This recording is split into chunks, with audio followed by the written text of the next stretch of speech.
All right, hello everybody, and welcome back to the stream. I am Razim, and this is Ascent to Ascend Dungeons and Dragons. Moriarty, please update your icon. I was trying to, I'm still doing some stuff. Ba-da-ba-ba-da-ba. And we're gonna turn it over now to Moriarty for the recap. All right, so last time the party had first things first, they had passed off the ship that they had found in the cove where they had parked their own ship. And in said cove,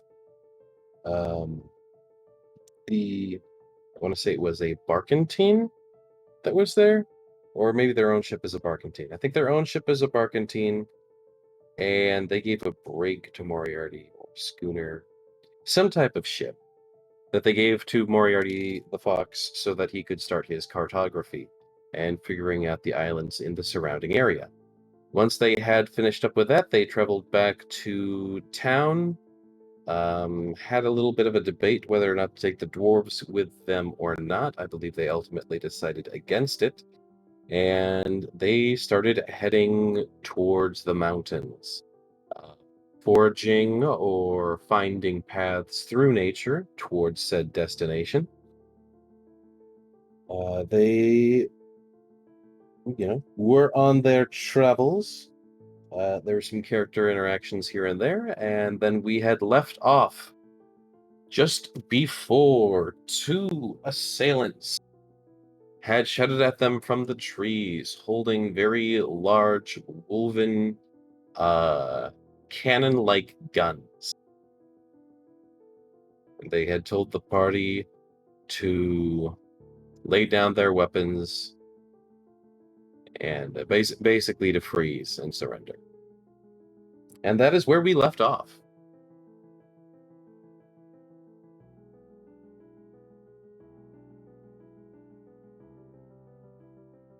So now with the party being aimed at by these two assailants high in the trees, these two avian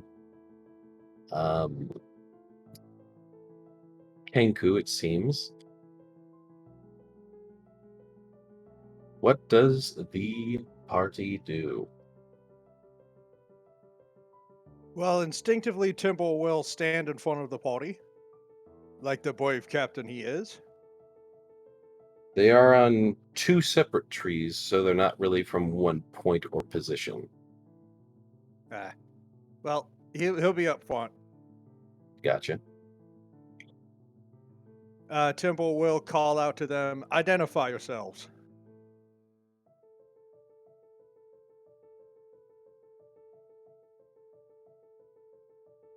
One of them goes ahead and calls back, "We're not going to do that."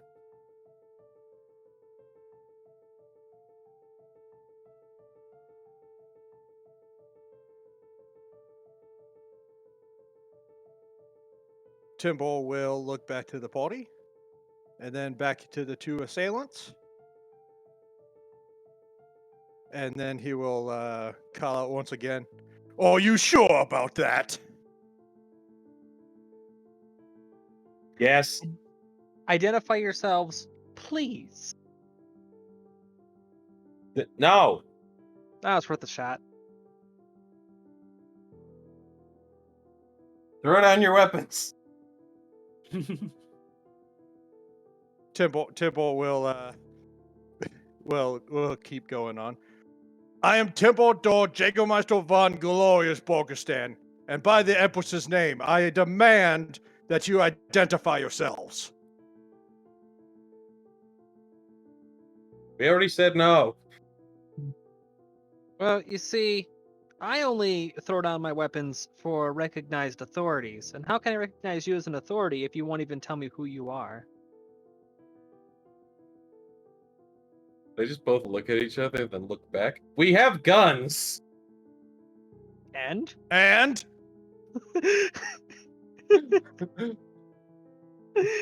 I don't care. Speaking of which, where did you find those? So I'm just reminded of the scene from Seven Psychopaths now. Both Well, love too and live. bad. Both love and live. Shoot out. They spit out fire. Clearly not aimed towards them at all. They're one on each of Timber's shoulders. We They have guns too. We are the guns. Exactly the idea.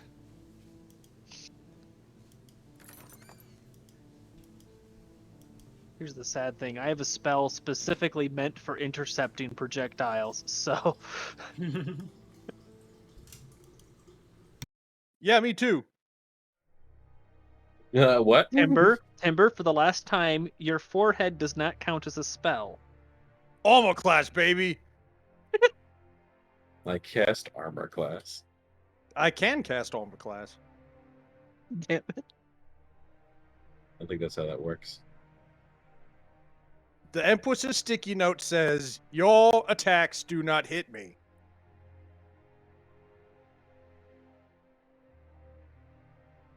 She put a gold star on it and everything. That makes it official. That's only if I do good.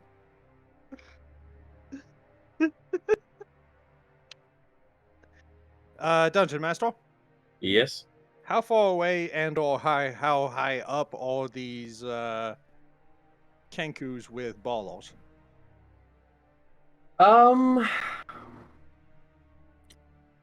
Total distance from you is probably approximately 50 feet.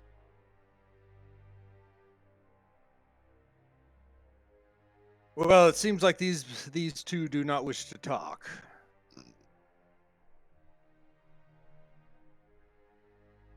We want your gold.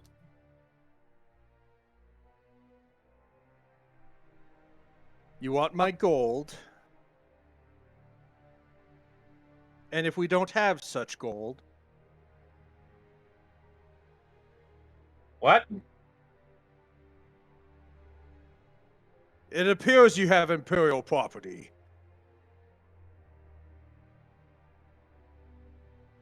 No. Who gave you those?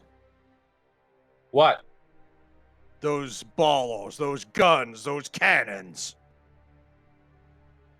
We found him. When you found them, were they behind any sort of locks or in the hands of any other people? Wouldn't you like to know? I would, that's why I'm asking.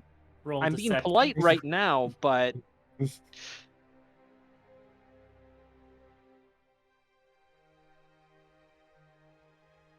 Well, it appears there's only one thing left to say. Roll initiative? For the Empress! Temple withdraws his longsword. And roll initiative, everyone.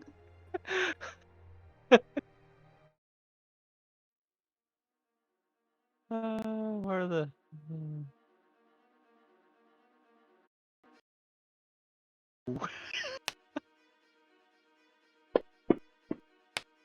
Alright, where did I have these two?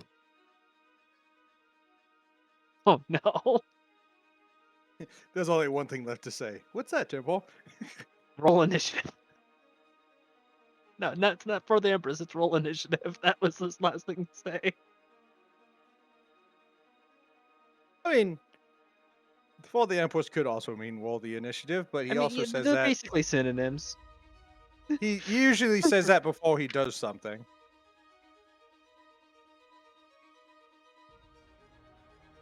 That's typically his battle cry, though, so might We're as well missing- be. We're missing one Marten. Laugh.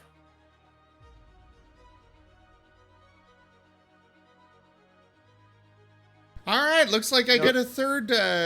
We're getting triplets now, right, Moriarty? Live, laugh, love. Oh, you're gonna be splitting your health pool up really bad there. What would the Thord Marten have? You know, one has a sun, one has a moon. What does the Thord one have? Star. A star. Joke. He has the Duke. He has a planet. All right. His name's Bada Duke boom. Nukem. So All right.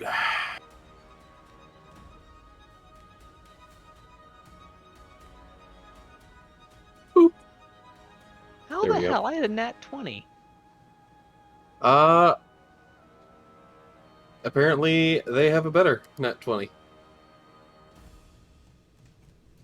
How dare? You only have one dex. I know. Still though. All right. All right. So, as we come to them first, as Timber shouts out, he just kind of shrugs, aims, and fires. And this is. Ba-ba-ba-ba. He's gonna shoot at Timber.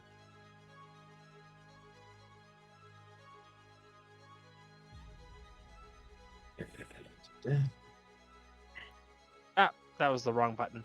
Ignore that. Fair enough.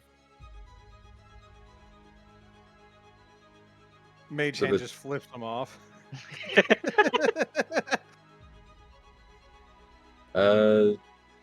So ignore the wording. Okay, he fires, boom, and it goes wide.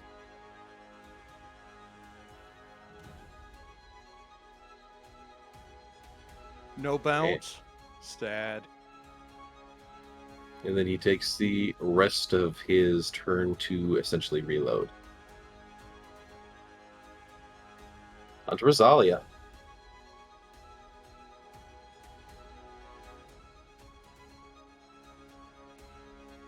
You call that aiming? This is aiming. I'm casting Chromatic Orb at him at level 2. And element is going to be fire. Oh, I'm gonna laugh so hard if you roll an at 1. You If I call roll this a nat- aiming? This is aiming. You Blows up in my put face. that into the universe. If I roll a nat 1, I can negate that with Lucky Rabbits. Also, Sunai is Double in the that one. chat. Double that one. Son of a Sunai. Sunai, I'm going to need you to close your tab for just a moment. Don't tell the Empress is chosen to not witness all greatness. Okay, so I drop cast on Sneaky Bandit, right? Yep, whichever one you're attacking. All right, that does hit him. All right, and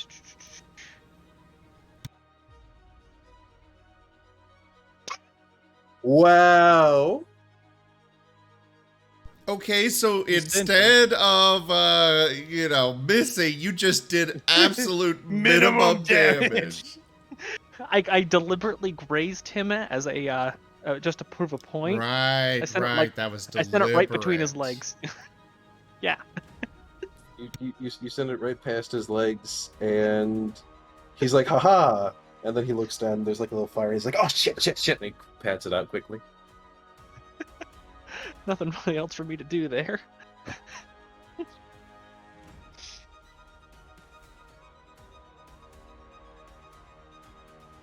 Timberdy's your turn. Okay, so they're 50 feet away and in trees. Yeah, I'd say about 20 feet away horizontally crap. and 30 feet vertically. Hold on a second.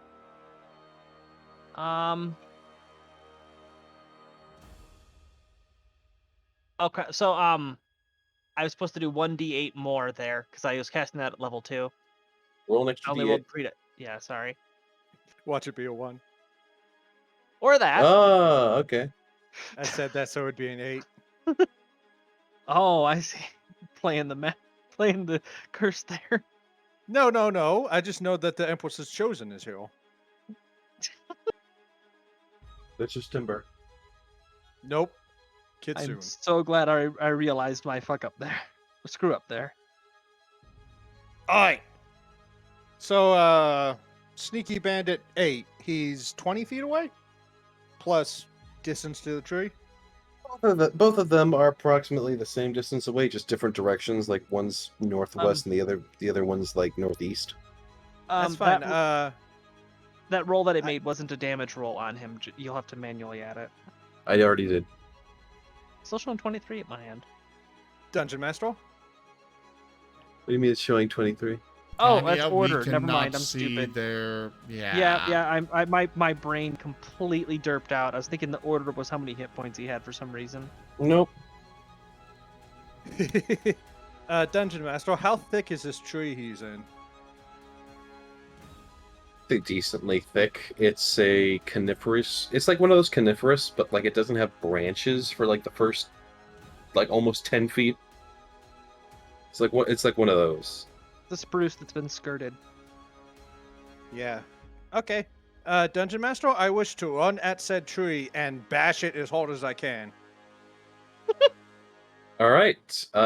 Give me an attack, though you'll probably hit, and assuming you don't net 1 damage. I was thinking athletics since he's, running into it. I mean, yeah. Would this be a athletic at advantage because Temple's big?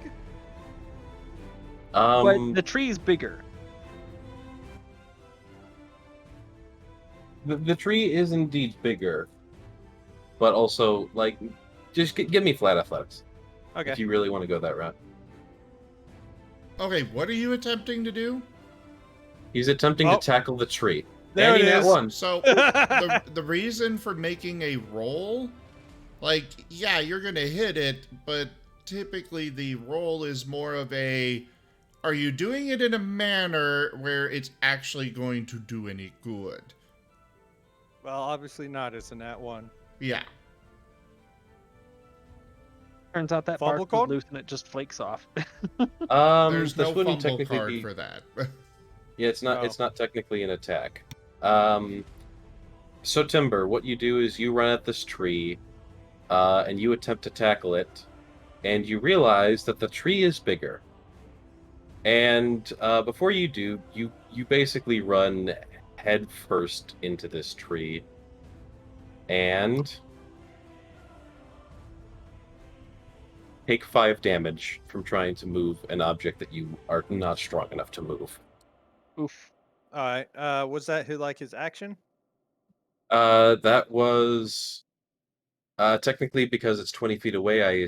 This would basically have to be a charge action. So Yeah. I think that's movement and attack. All right. So I think you would still have a bonus action. Bonus action. Okay. Let's see. Trying to see what I can do for bonus actions. If anything.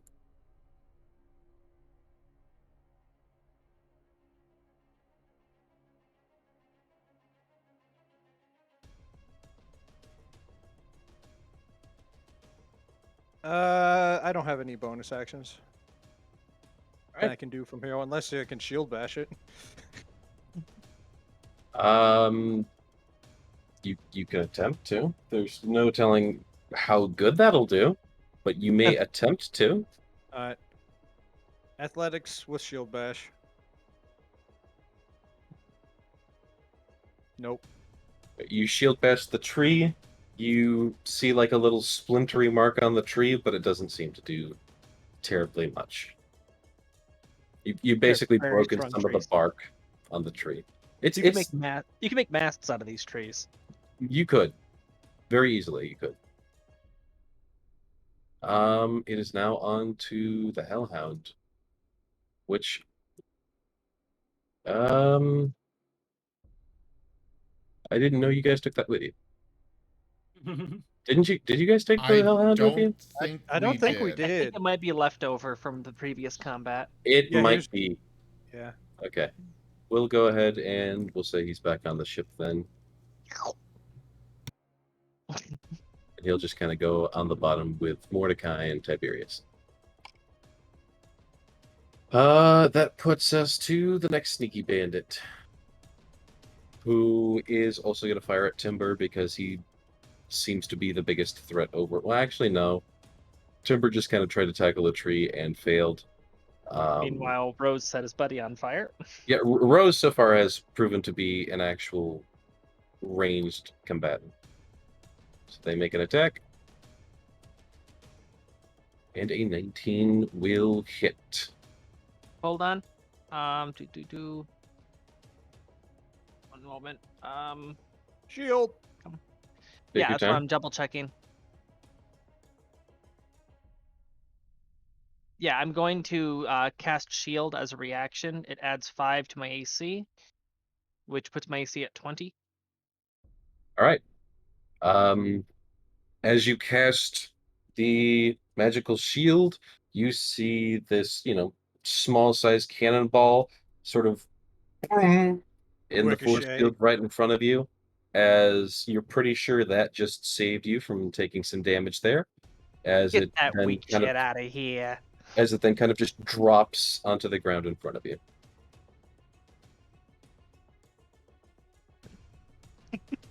The Kenku kind of mumbles to himself and begins to reload, and that is his turn.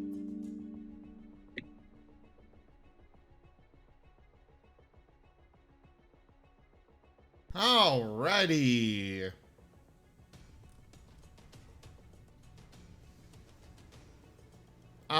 Liv is going to use, he's going to use a ballistic attack, grabbing that splinter that Timber, knocked off the tree, and launching it at whichever one happens to be closest. Maybe the one at the top of the tree, I'm assuming. Yep, Which number is that? I believe it's 27, actually. Okay. So far, he's getting the worst of it. Okay, that does hit. Roll damage for it. Which type of damage would you say this splinter is? Piercing. Piercing. Okay.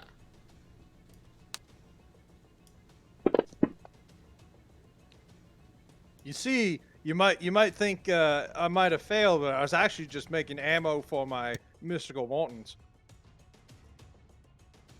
All right, and now it is on to Gar's turn. Okay, and I'm going to use athletics to get up next to number 27. Athletics. Mm-hmm. So, do you have a climb speed?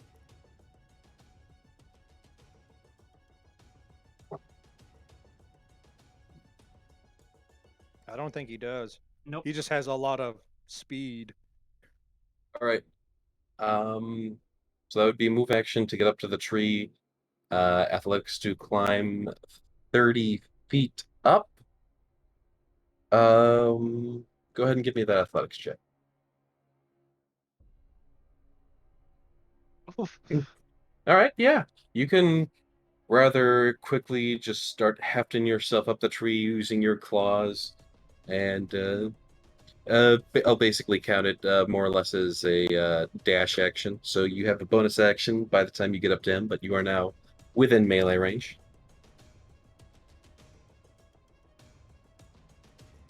Drop your gun. You're surrounded. Oh. Rolling intimidation, all right.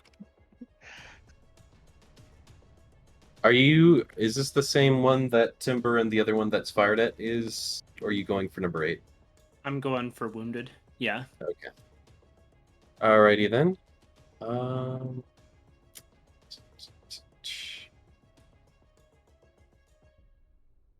What do they have here?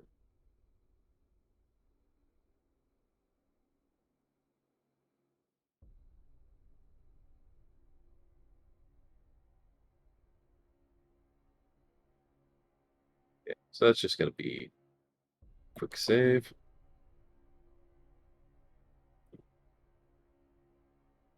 He just moves to level the sort of cannon-like gun more or less into your face and go, no. He seems rather confident with this rather large gun.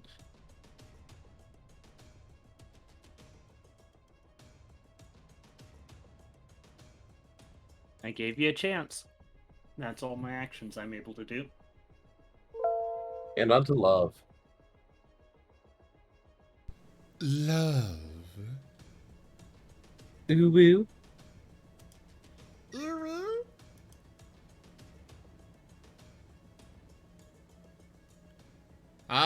Love is going to shoot lightning at that Target? one. Okay.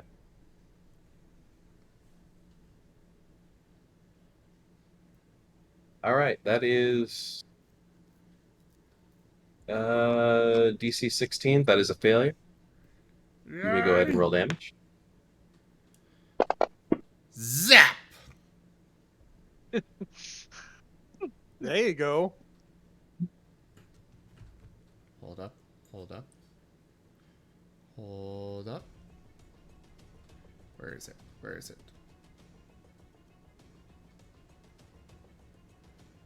I can't find the card! Ah, there it is. There. Okay, now I'm satisfied. I love my little Marten cannons. Alright. And it goes up to the injured bandit's turn.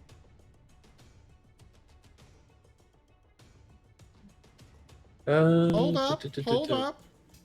What is Mordecai doing for these 6 seconds? He's not here. So? He's doing a sneak.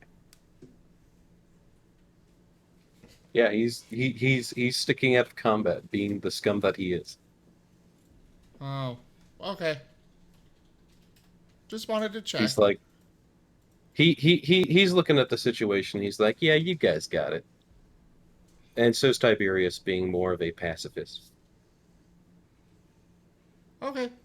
Just or wanted to more find out. pacifist-like. Pass the fist. They're standing by, but they are not fully engaging. More or less. All right. So, Bandit 27.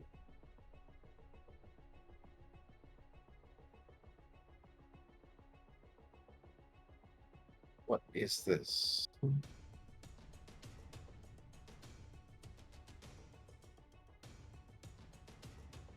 All right. So, the bandit is going to go ahead and he is going to turn and start running down the branch. He has cunning action, and as his cunning action, he is going to be taking the disengage action as a bonus action instead.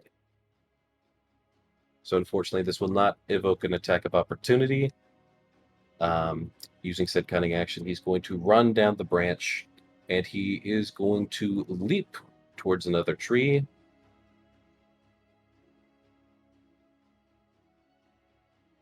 And of course, he makes that leap. And he is essentially just trying to put distance between himself and Gar. Though Gar could potentially catch up with another movement and acrobatics check of his own. Technically, Bandit 27 is now on a different tree, to note. Though that other tree is probably about 15 feet away. And because he only used a bonus action and a movement action, he's able to still turn and fire his weapon at Gar.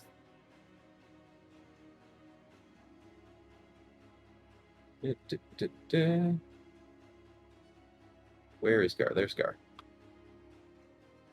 He fires, and a 20 will hit. Unless someone has some sort of reaction for that. The only ones I have protect myself. Gotcha. Unnatural 20, I should say. So there's no crit card here.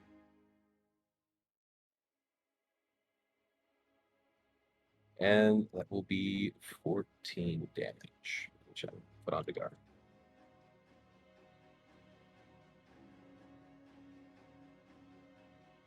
And it is Rosalia's turn. Hey, for what I'm going to do, it'll be involving the spell Catapult. I'm reading the details here, and I'm not sure whether I'm supposed to grab the cast or the save for the target here. All right, let me take a look at that spell. Could you go ahead and post it? Just click and drag into chat, right? Yeah, that should do it. Choose one object weighing 1 to 5 pounds within a range that isn't being worn or carried. The object flies in a straight line up to 90 feet in the direction you choose before falling to the ground, stopping early if it impacts any against a solid structure. The object would make a strike. Would strike a creature. The creature must make a dexterity saving throw. On a failed save, the object strikes against the target and stops moving. When the object strikes something, the object and what it strikes each takes 3d8 bludgeoning damage. Yeah, now I have it. It's listed here as Dex DC 15 next to save, but there's still the cast option for the dice rolls here, so I'm not sure what I'm supposed to roll here. Because it doesn't seem like there's any sort of casting check, it looks like you just roll the dex save onto whichever one you're casting it at. All right.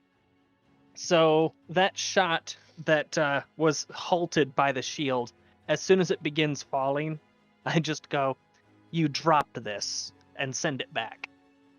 Are you casting that at a higher level? Let me. Oh no! Damn it! I did not mean to drop that. Let me double check how the spell behaves at higher levels. Because it's only 1 to 5 pounds within range, and this ball is probably closer to 10 pounds. Oh, okay, so these are like portable cannons. Yeah, and these are Also, it's an like extra 1d8. miniature cannonballs. They're like they're literally just dense iron. Yeah, I'll cast it at level 2.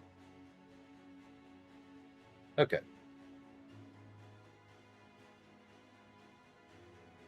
All right, Mr. Zim, I'm going to need a critical fail. Seriously?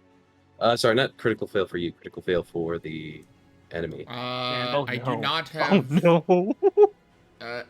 You can't fail you can't critically fail or succeed a saving throw.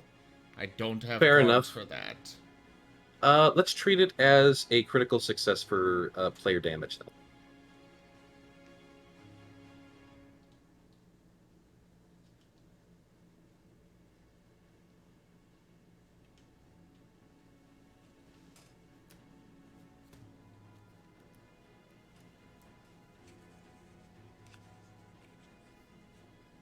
Just because I would prefer that it does something.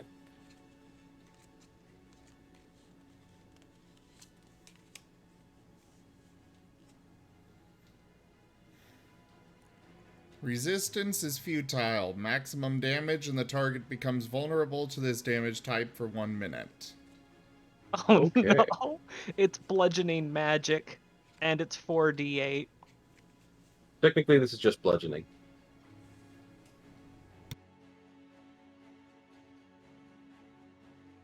You go ahead and roll the max damage.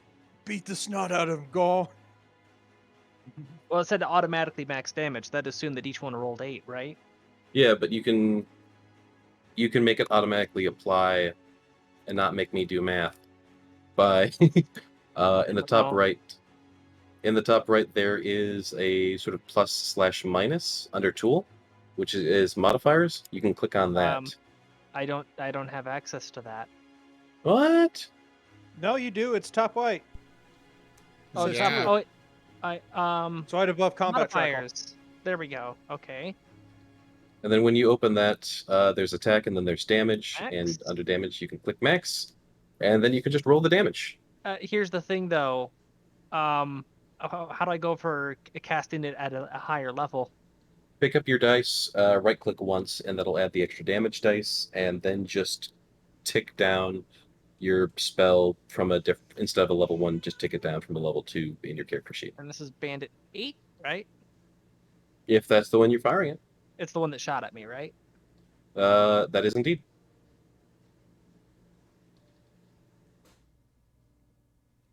Yay, I figured something out. Right, and Timber, it is your turn. Okay, I guess Temple will start climbing the tree.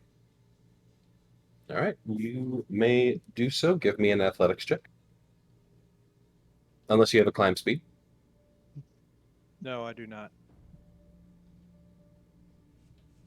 And are you climbing the tree that Gar's in right now, or the one where? It would be 8. Oh, man. Would Temple's size give him any advantage to this? Slightly. Honestly, it You are. depends on how big the tree it is. It might give you a disadvantage. These aren't redwoods. They're not that huge. Yeah, that means it might give him a disadvantage then.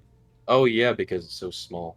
Yeah. Well, I mean, Timber's a very athletic and military trained individual. He would know how to climb a rope or a pole or something like that. Fair. But these aren't that thin, so it's more like he's hugging the tree and then sort of doing that arms up, knees up, arms up, But- knees up. Climbing it like Toshime- Shrek. Toshime did ask a very important question. Which tree? He said the one for Bandit 8. Yeah, the one for Bandit 8. He did specify that. I So didn't hear this that tree is- myself.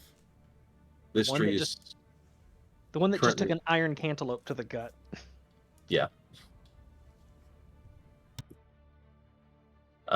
so Timber, I'd say you get about 3/4 of the way up. Your size is helping that, but you're not quite all the way up. I would allow you to use your bonus action to make another roll to try and get the rest of the way up.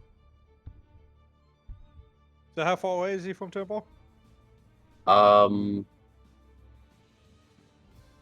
That'd be about 10 feet vertically, 10 feet? at least, yeah.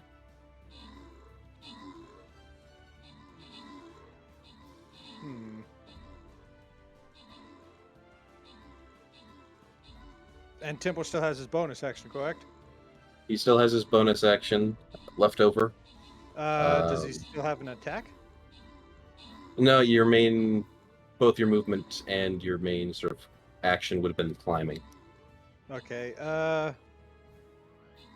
Yeah, Temple doesn't have a bonus action he can do. Well, that's why I said I would allow your bonus action to be to climb again to try and get the rest of the way up. If you want. Alright. Yeah, I guess Temple will approach the enemy. All right, just give me another athletics check. As long as you don't nat one, it should be fine. As you say that.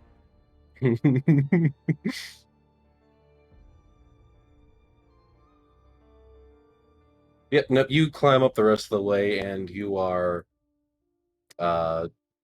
almost looking this crow in the eye. Hello, you. And I guess Temple can't do anything. And then he just kind of squawks in response. And then it is, assuming that's the end of your turn, Yeah, I can't do anything else. then it is onto that particular bandit's turn. He will take the same action as his friend before, where he is going to cunning action to get out of that opportunity attack. And he is going to jump to another tree. That requires acrobatics, though. But these guys have an amazing mod. So he makes it. And then he is on the tree, and at this point they are both on the same tree. And while he is on this tree, he is going to start reloading the baller. Actually, no, he did that when he fired. Yeah. So he's going to go ahead and he's going to fire at Timber to try and ward him off.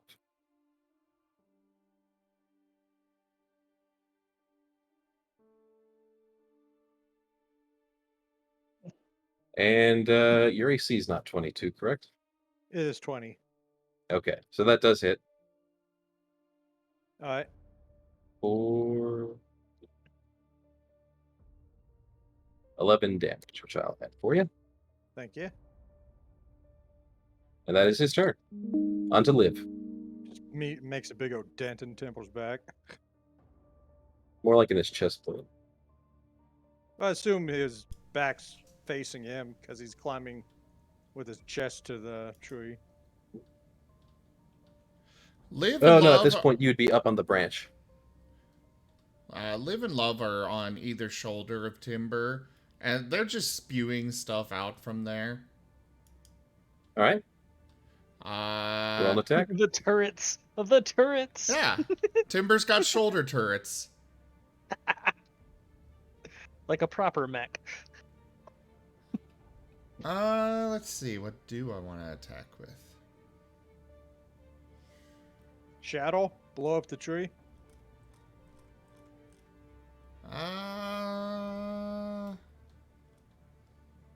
Actually, you said they're both on the same tree now? They are.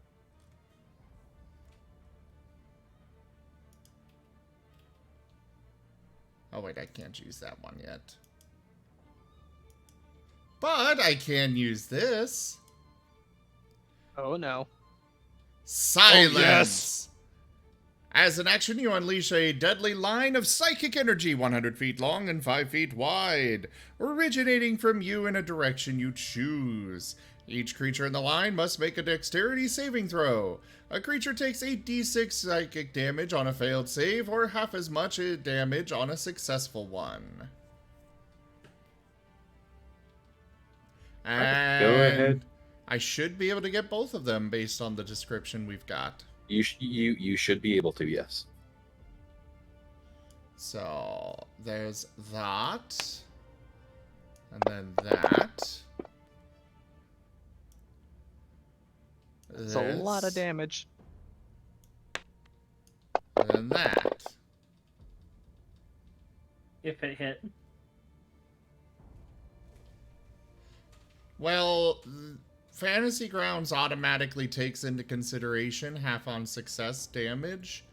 So if they failed their save, basically I make them roll their save and then I immediately drop the damage on them. And if they succeeded, then dropping the damage will only do half. Or automatically apply half. And then, if they failed, then it does the full. Though with Moriarty changing the rules and going with the saving throws can crit and stuff, I guess that does kind of make a big problem with the automatic calculations on this. I mean, sort of. It doesn't make that big of a deal. It's only when, I'm basically doing it as if they crit fail their save, you guys can roll a basic as assuming like it's a critical success on that. Just to make it, more valuable for you guys. All Skewed right. towards the players. I'm not going to make you guys do that if you net one on your saving throws because you'll already be taking the damage. All right. It's kind of the same mindset that Jefffer had towards his stuff where he skewed crits in the favor of players. And I really liked that, so I'm kind of adapting that a little. Not quite the same, but a little. Guard, it's your turn. And I'm going to acrobatics to tackle Bandit 27. All right.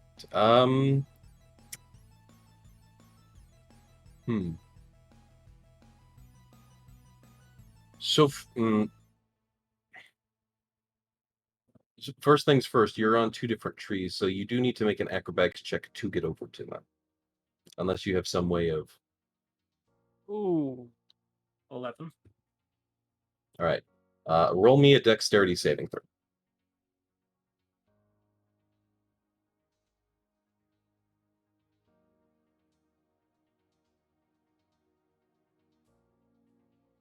Okay. So you miss landing on the branch feet first, but you're able to catch it with your hands. You may either sacrifice your movement or bonus action to pull yourself the rest of the way up.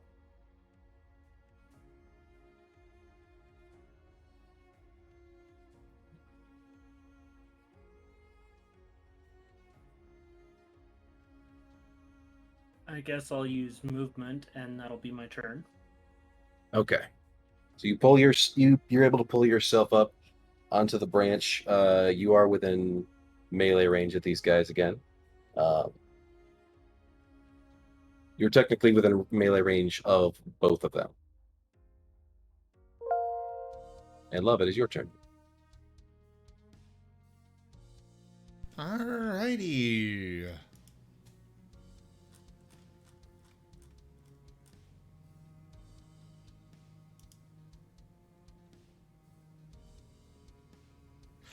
I want to unmake Sneaky Bandit 8.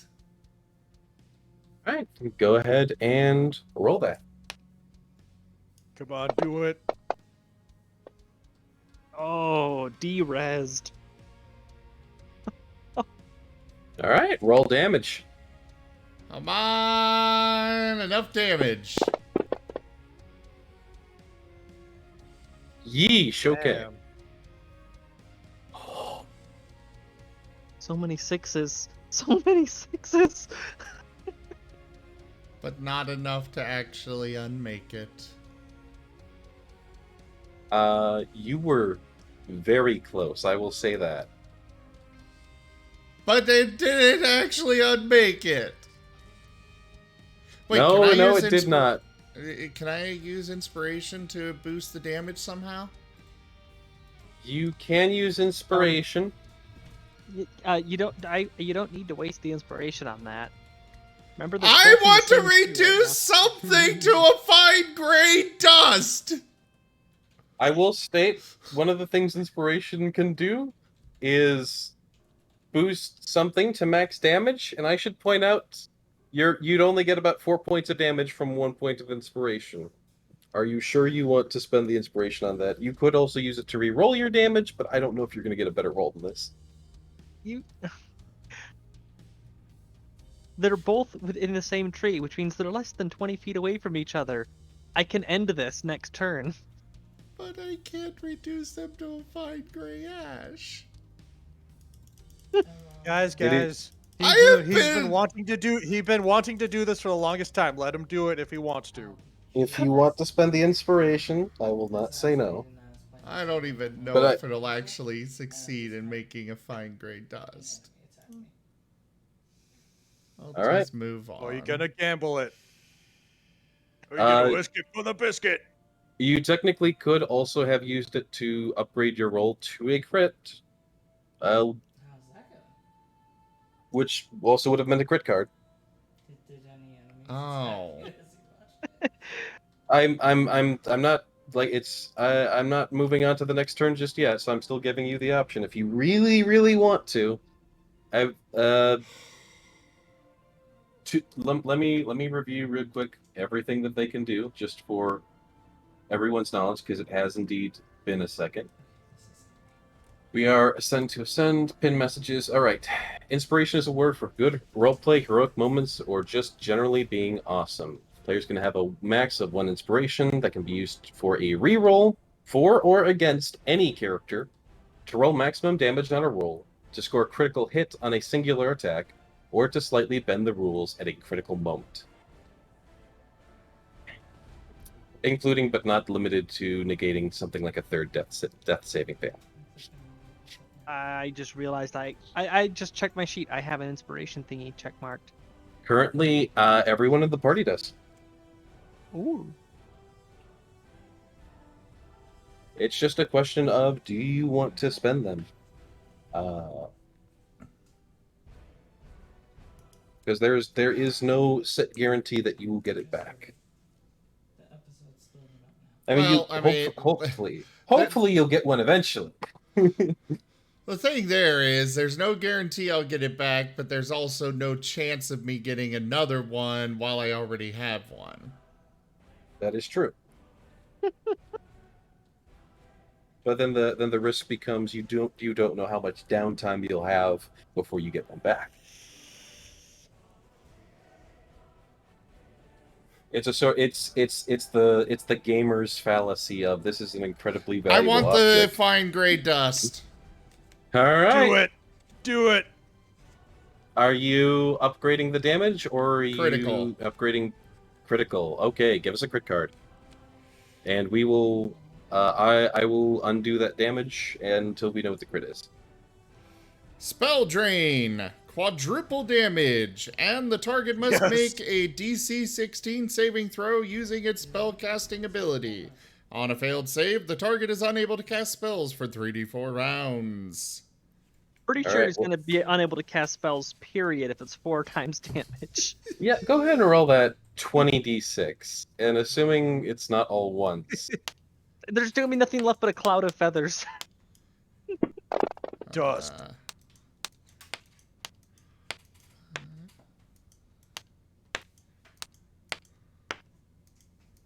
This quite possibly might be the strongest hit in this whole game. Boosh! Boosh! It is unmade! So, do you want to hear a little secret? I was It- 1 it's HP off, wasn't I? You were exactly 1 HP off. I kind of figured, This. but I am I was going to satisfied cast with this. sleep and then have them die from falling damage. Love, All right, so basically, you know, this little laser beam just goes out from Love over to the one, and I just imagine. He just he goes out Love full Looney sends Tunes. a mental message to everyone, including the other bandit. I don't think their friend feels too good anymore. As he just crumbles into absolute ash. I don't feel good, Mr. Stark. All right, I'm putting you in the pit of death, and I'm kidding. All right, now I do need to read this this ability. The unmake? Yep, I need to know exactly what all it does, just for the implications. As an action, you fire a thin ray of destructive energy from your pointing finger, or in this case, his nose, to a target that you can see within 60 feet. The target can be a creature, an object, or a creation of magical force, such as the wall created by Wall of Force. On a hit, the target takes 5d6 plus 10 force damage. If this damage reduces the target to 0 hit points, it is unmade. An unmade creature and everything it is wearing and carrying, except magic items, are reduced to a pile of fine gray dust. The creature can be All right. restored to life only by means of a true resurrection or a wish spell. That is all the information I need. So, So, yep, he yeah. just dusts away, nothing remaining. Yeah, you just Thanos snapped him. Yes. Basically, yep. And Love kind of looks over at Sneaky Bandit 27. So, would you like to feel unwell too? Vibe is pretty different, but I think you would still like it. All right, so at that, the bandit kind of just looks around at all of you, and then just starts basically turning and running through the trees. He's much like before, doing his disengage, since I do believe Gar is within melee range. Yep. This takes another acrobatics from him.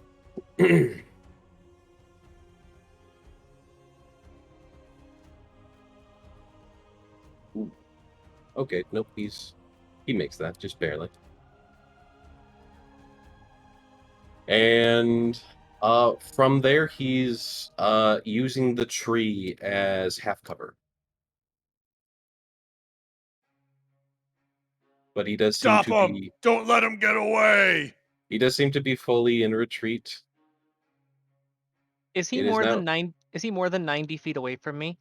Let's see. Rosalia, you have not moved yet.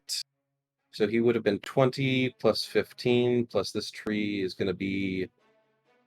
Well, I'll roll to see how far this tree is. This tree is just another 10 feet away, so that's 20 plus 15 plus 10. That's 45 feet horizontally, and it's about the same elevation, so 30 feet vertically.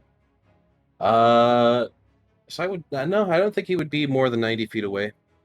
I think at most he's like 50 to 60. Oh, in that case, I am casting Sleep. All right. I believe that has a DC to it to resist. No, it's just hit points. Yep. Roll 5d8. The total is how many hit points of creatures the spell can affect. Creatures within 20 feet of a point you choose within range are affected in ascending order of their current hit points, ignoring unconscious creatures. All right. Roll those dice then. So that's 5d. Is it? Yeah, 5d8. 5d8. Um, Does he have less than 24 hit points remaining? Unfortunately, he does not. Damn it. You cast the spell, it triggers. You see him quickly shake off his head. Just He's yawn a little. yeah, he's a little scared, got too much adrenaline flowing, and seems not to have bled out enough. In that case, I just start. Start walking towards him. You get down here right now. It is now Timber's turn. How far away is he from Timble? He is. Timber's not made an acrobatics check yet. Nope, he's still in the tree. So he would just be the 10 plus 15, so 25 feet and 2 acrobatics checks away. Timble will use a command spell. I would say acrobatics or athletics because you could just literally long jump this. I guess Timble can try to jump down. Well, here's the thing. Timble's a large creature, so anytime he does acrobatics, it's a disadvantage. Ooh. Yeah. Like I said, But you could also he use does get- athletics here. He does. Yeah, he can usually get athletics at advantage just due to his size. At the cost of disadvantage on every acrobatics check. So what are you doing? Timble's gonna try to jump down. It's more With his jumping movement. horizontally. Yeah. You're more just like trying to leap Catch off of one himself. branch to another. You know, I Go just ahead and- realized what I could have done there. Too late now, laid played. Could have used the inspiration to max that roll. You could have. All right. You're able to rather easily long jump onto the next branch, and he's one tree away now, only 10 feet away from you. All right. You still have your bonus action, and technically you still have your movement. Could I use a attack spell? If it's bonus action, Oh, well, I would have just used command if I wasn't able to, you know, I didn't need to really move. all right. Then you may use your command. What are you doing? Timble's gonna command him to approach, and it's a Wisdom save DC 12. Okay, roll that on, I mean, or he drag has that to on. make a Wisdom save. Yeah. So there should be an ability for that. Yeah. Let me look. And then under that, there should be like a DC thing that you can click and drag onto Sneaky Bandit that makes him roll it. Abilities, no actions. Should be under actions. So you expand command and where it says save, yeah. So what you do is you grab that little dice next to the word save and drag that onto him. Click and drag that onto him. Yeah, there it goes. And he does fail. So So he what do has to you- spend his next turn approaching Temple. Okay.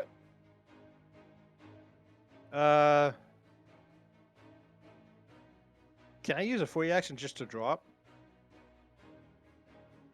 Drop out of the tree? Yeah, for damage.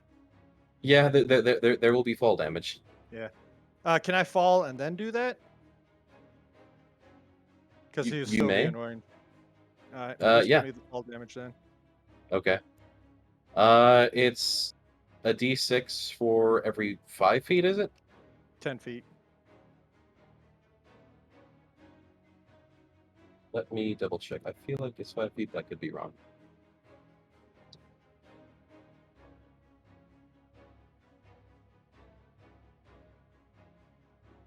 I'd speak up here, but it's changed.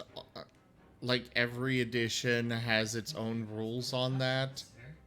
I At the want end to of the say fall, it's like every 10 feet past the first 10 feet. At the end of the fall, a creature takes 1d6 bludgeoning damage for every 10 feet it fell to a maximum of 20d6. Okay. The creature lands prone unless it avoids taking damage from the fall. So 30 feet is 3d6.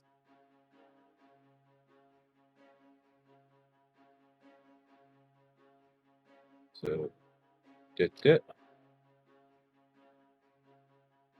you will take 13 damage from this fall. I will add that for you. And Tempo still has some movement. Once again, his worst enemy is gravity. You still have a movement, but because of the rules of the fall, you land prone. Yeah, I was just seeing if I could use Yeah, my you can movement stand to up. stand back up. That's all. You may. And then he commands. All right.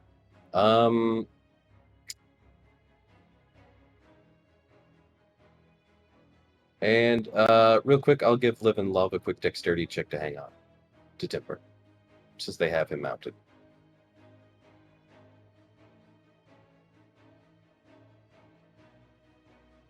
I mean, I will Tempo's point more out they have a dangerous to climb himself. speed, but Sorry, what? they do have a climb speed. Yeah, Right, So- but you guys were mounted on Timber, who just dropped 30 feet. because I love you.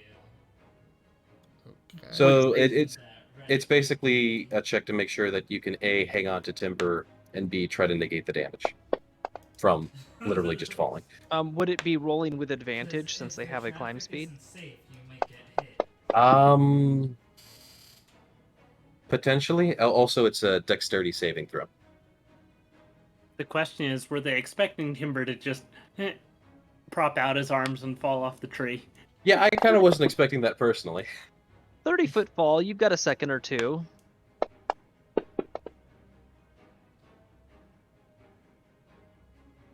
All right.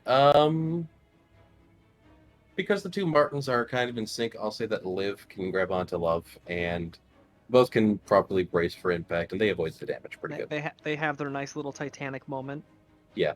There's And now it's also the Liv's turn. fact that they literally made sure that Timber's armor had spots for them to easily hang on to him. Fair enough. Tempo's I was saying Tempo's that maybe they should incredibly have had floofy. advantage on that roll. It's more, I guess I should say, it's less of if they can hang on and more of if they can properly brace for a 30-foot fall and do so in a way that they don't take as much, if any, damage. It's okay. Tempo absorbed all the blow. And they're small. They can handle more rapid shifts and inertia. Yeah. All right. So, are we still killing this guy? I'm a little lost on that. Well, I Don't just attempted don't undo him. I just attempted a live capture, but he shrugged it off. So Tempo told him to approach him. Tempo's wanted to grapple him. yeah. First So things he's- first, sleeping him may not be a live capture. He's 30 feet. yeah, but he has more than 24 HP, so he'd survive the fall. In theory. In theory. Liv is grabbing a rock off the ground and launching it up.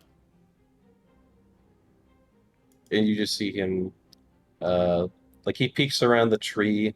As stated, the tree is currently giving him half cover the way that he is trying to hide behind it. And he just kind of, next, like it nicks the tree and leaves like a little gash, and he just like peeks his head back behind it.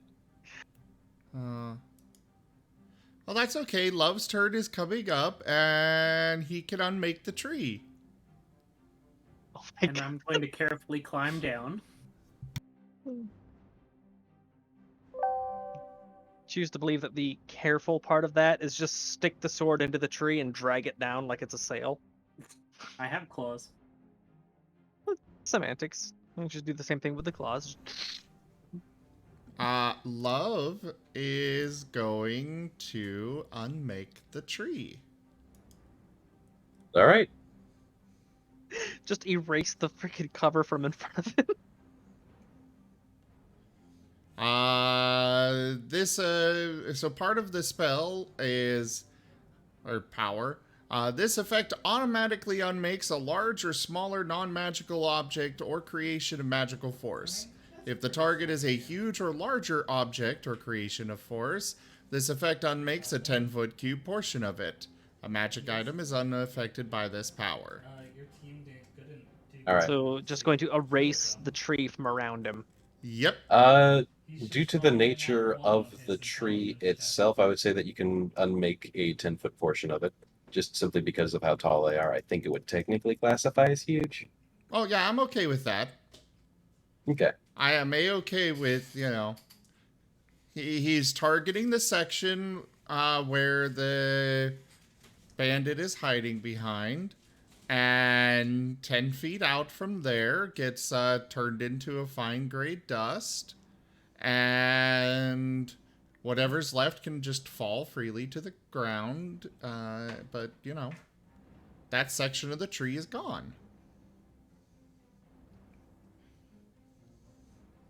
All right. I find it funny that he was going. You can either surrender, or you can feel very unwell. Sorry.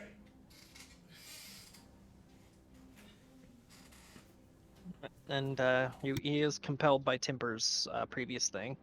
Yep. And he hasn't First suffered things- any damage either, so. First things first. Well, he does need to make a dexterity saving throw to. Oh yeah, because falling tree. Yep. I assume you take out the branch that he's standing on as well. Or do you just take out the tree that he was hiding, the portion of the tree that he was hiding behind, and not the branch he was standing on?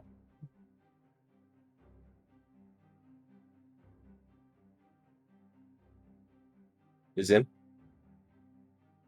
Sorry, what? Are you literally just taking away the portion that he was hiding behind, or are you including the branch in that so that he falls? 10-foot cube. That would be a yes. that would branch include too. the branch. I mean, I assume the 10-foot cube can be centered wherever you want, so I'm giving you I centered option it of- on the spot where he is hiding behind.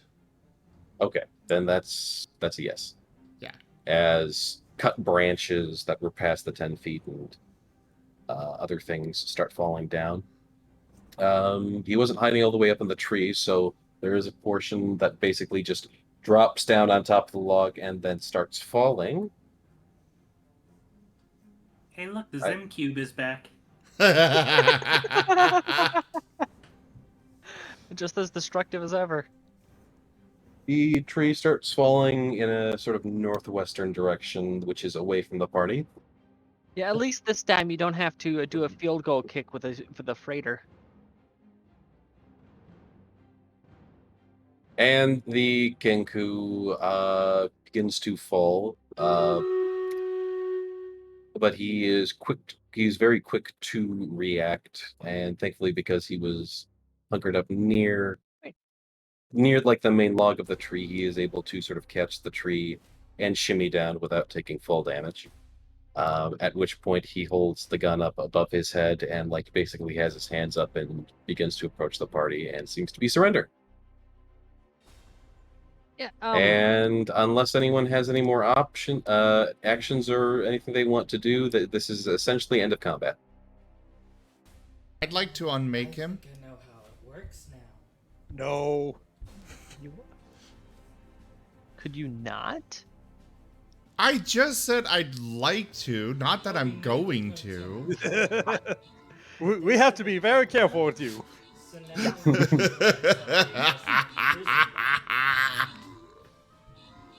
All right. Well, I'm- as soon as I'm- he comes over the temple, Timber's going to take his imperial property. All right, you get the one ball arrow back.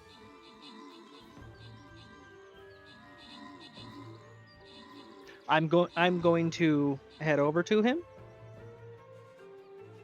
I'm going to hold up Mage Hand, just doing the one finger up in the air. You get one chance to be kept alive. If you screw that up, and then I swap out Mage Hand for Chill Touch, I will claim you.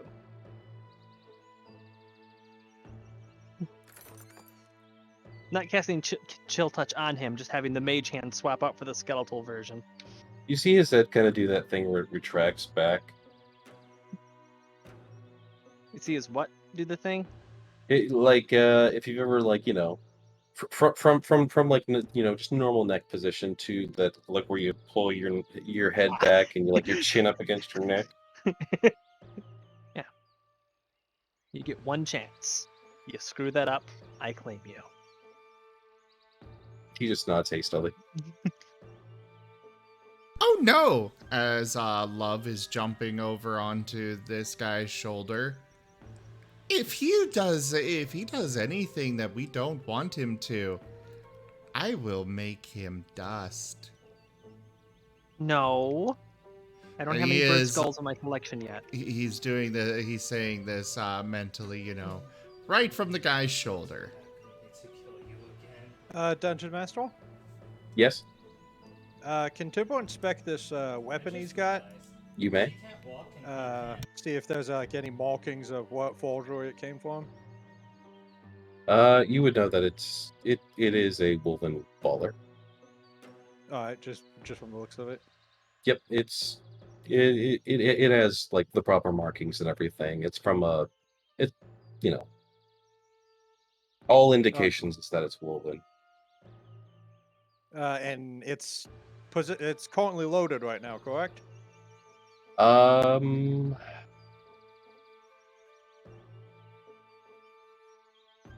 I do not recall if he loaded it the last time he fired it. Because they tend to reload it the moment they shoot them. It depends on because I think he did an evasion and then Yeah. an acrobatics. If they evade first and they don't have time to reload it in their same turn. And Zim. Oh, sorry. So I think it is currently unloaded. Alright. Zim, do you have a cantrip option for healing? No. All right. I'm going to use my remaining level 1 spell slots to cast Cure Wounds on Timber and Gar. All right, you can go ahead and roll that, or just add it if it's a static number.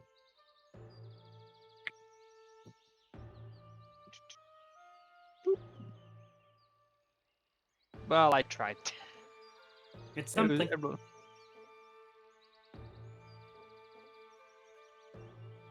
There. Thank you. Very good.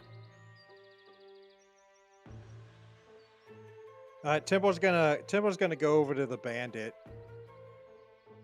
Just looming over him, and he's gonna go. You're going to tell me where you found this. He points up the hill. On top of the hill, who gave it to you?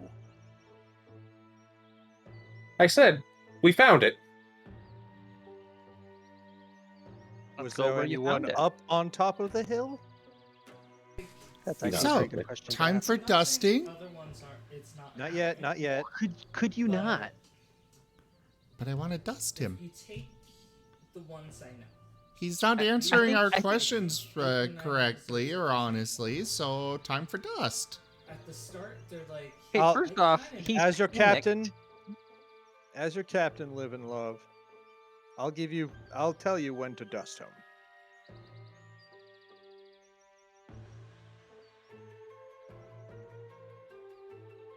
Temple, Cox Marten with religious intent. Don't make I me just use fed the him other an end. egg. I fed him an egg. You better start talking. Just shove the egg in like it's a muzzle loader. Yeah. Is there anyone on top of said mountain? Not sure. There's a door.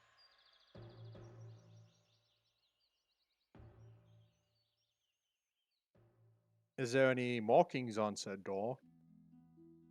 He nods quickly.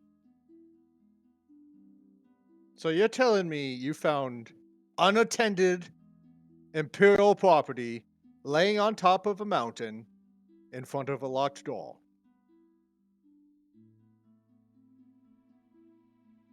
Door's not locked. Or a closed door? We opened it.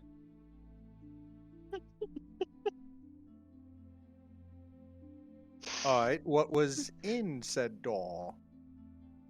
Any markings? Any signs of life? Big place. Scary ghost talking. 2 dead big wolf. Scary ghost talking. And 2 dead wolven? He nods quickly. Look like you.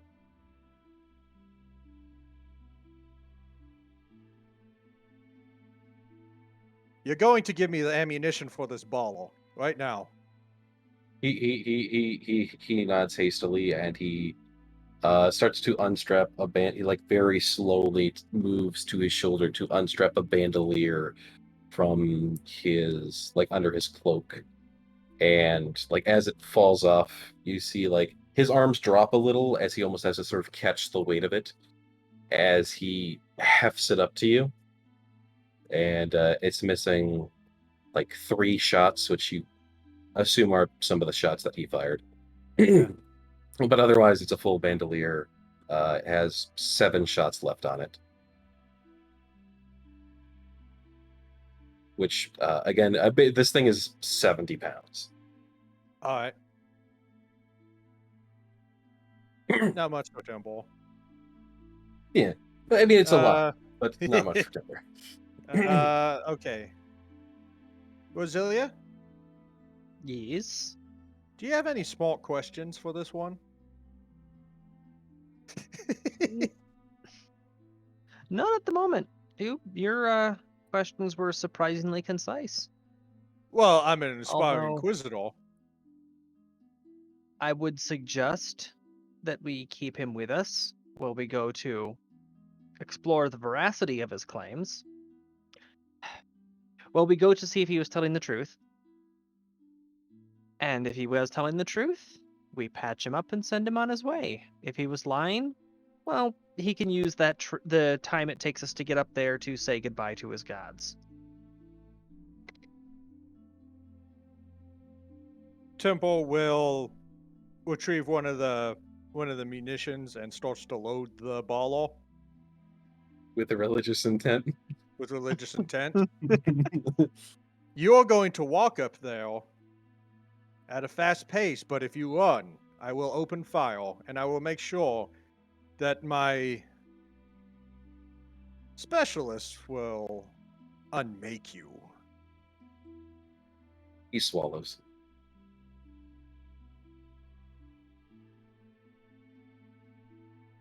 He hears a growling sound from the Marten on his shoulder that almost sounds like a cackle.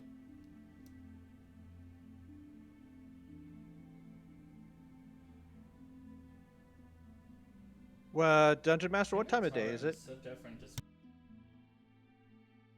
It is mid-afternoon. Probably like, Mid-afternoon. approximately 3 p.m. Alright. Take us to this door.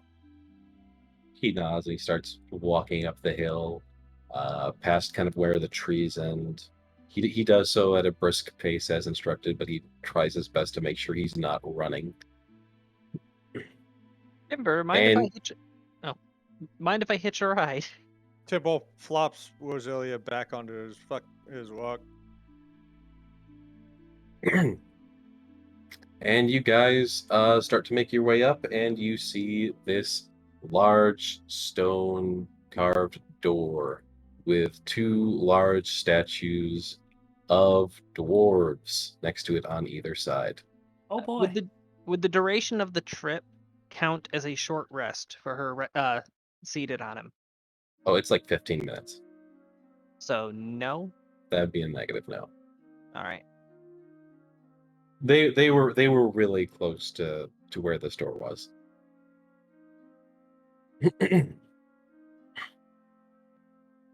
But yeah, it's two big old carvings of dwarves who they have their hands on the base of an axe where the axe head is like down by their feet and into the ground.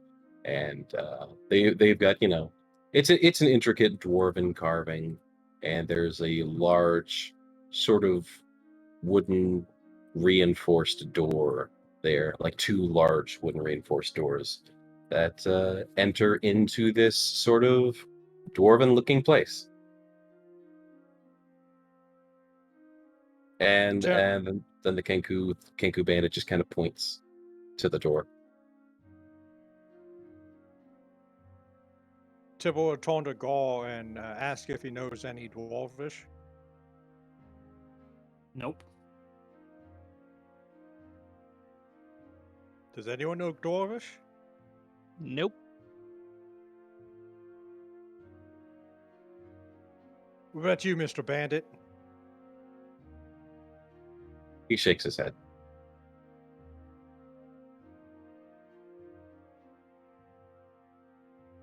Nope. All right. Temple will take either Live or Love and put him on Sneaky Bandit's shoulder. And then he's going to tell the bandit to sneak up and take a peek. You want Sneaky Bandit to peek up into the place? Yes. Okay. The Sneaky Bandit does so somewhat cautiously, and he moves to the door, and he'll like crack it open enough so that he can like lean in his shoulder that has the Marten on it. What did they And see?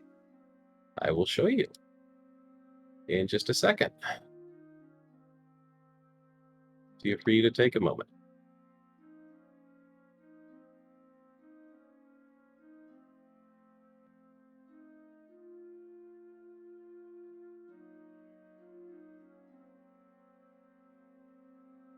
Where is it? There it is.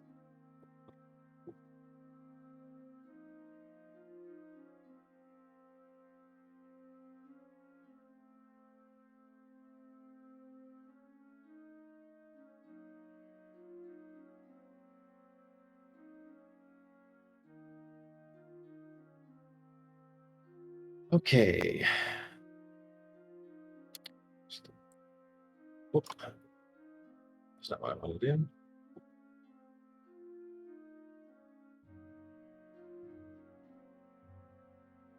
One second.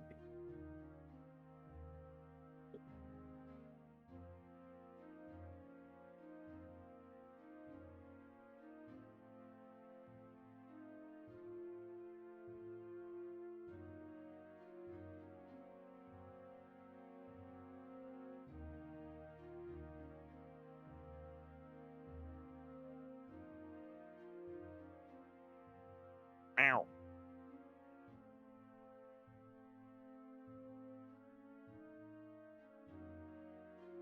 Make sure this looks nice.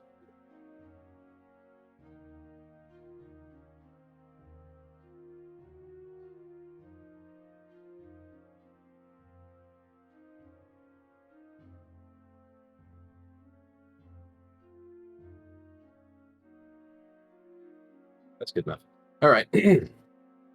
And let me share this. Great fun! Right, Boo?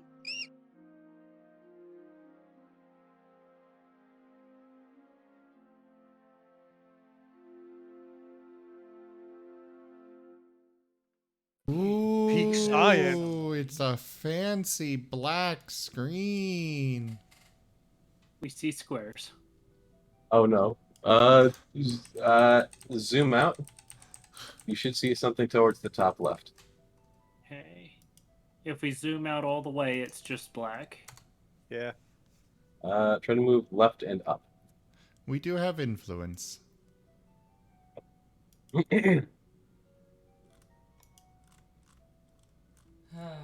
Yeah, I'm not seeing All right. anything. Do you have a mask up on it? I have a mask, but I revealed some of it, so I'm not sure what to do about that. Oh wait, I can see it now. Oh, it might have just taken some time to load.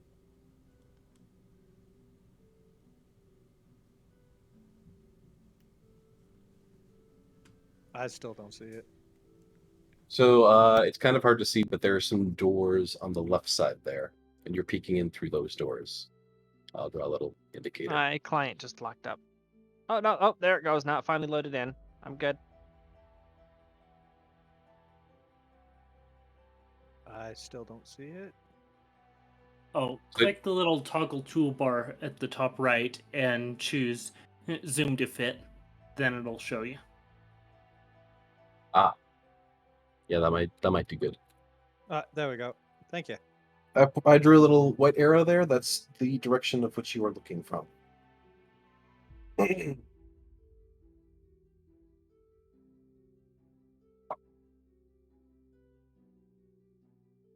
That's what you see.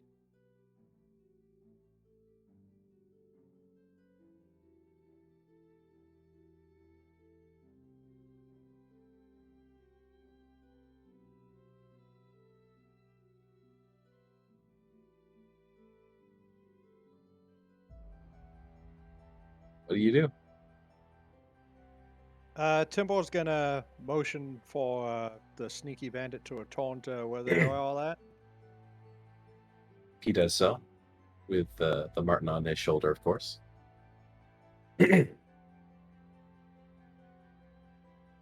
Empty your pockets.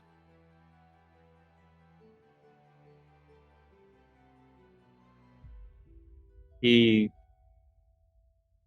gives a little sigh and he pulls out a short sword and a light crossbow that he had on him as well. Um,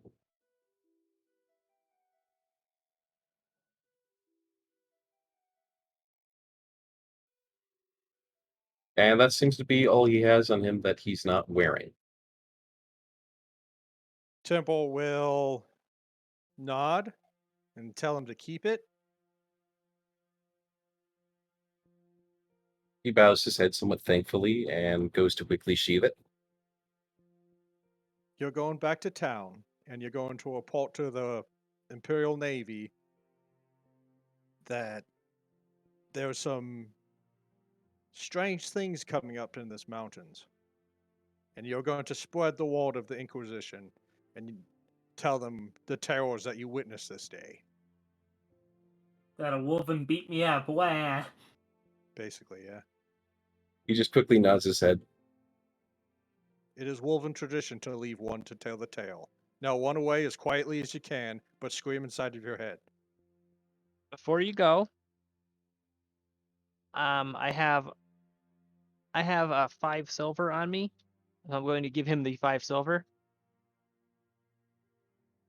That should be enough He- to cover passage. Make sure he- to spread the message as wide as you can.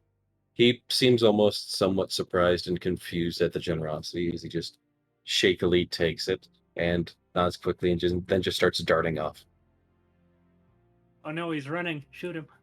Do not No. encourage the Martens. They will shoot.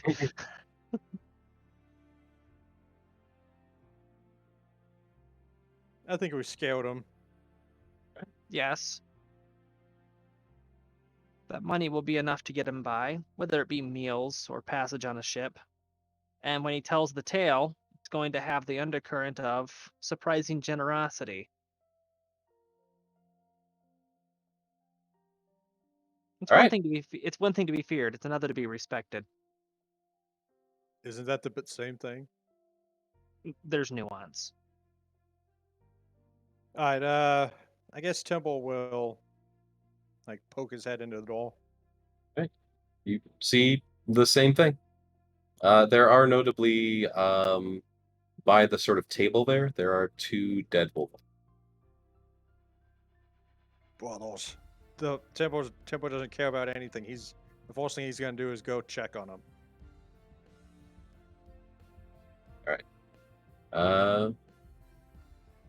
So you go ahead and enter.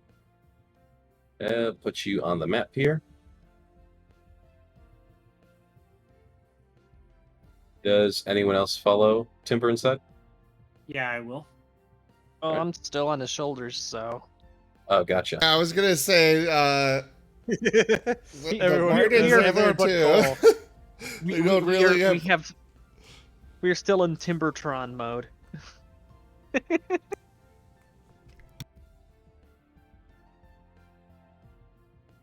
Yeah, Timber's gonna Uh, check to see if they're and still then alive Timber's- or whatever. And Timber if not, steps on he will that take purple pressure plate. I don't know what that purple thing is. I did not put it there. Is that like a leftover from the Temple's mustache?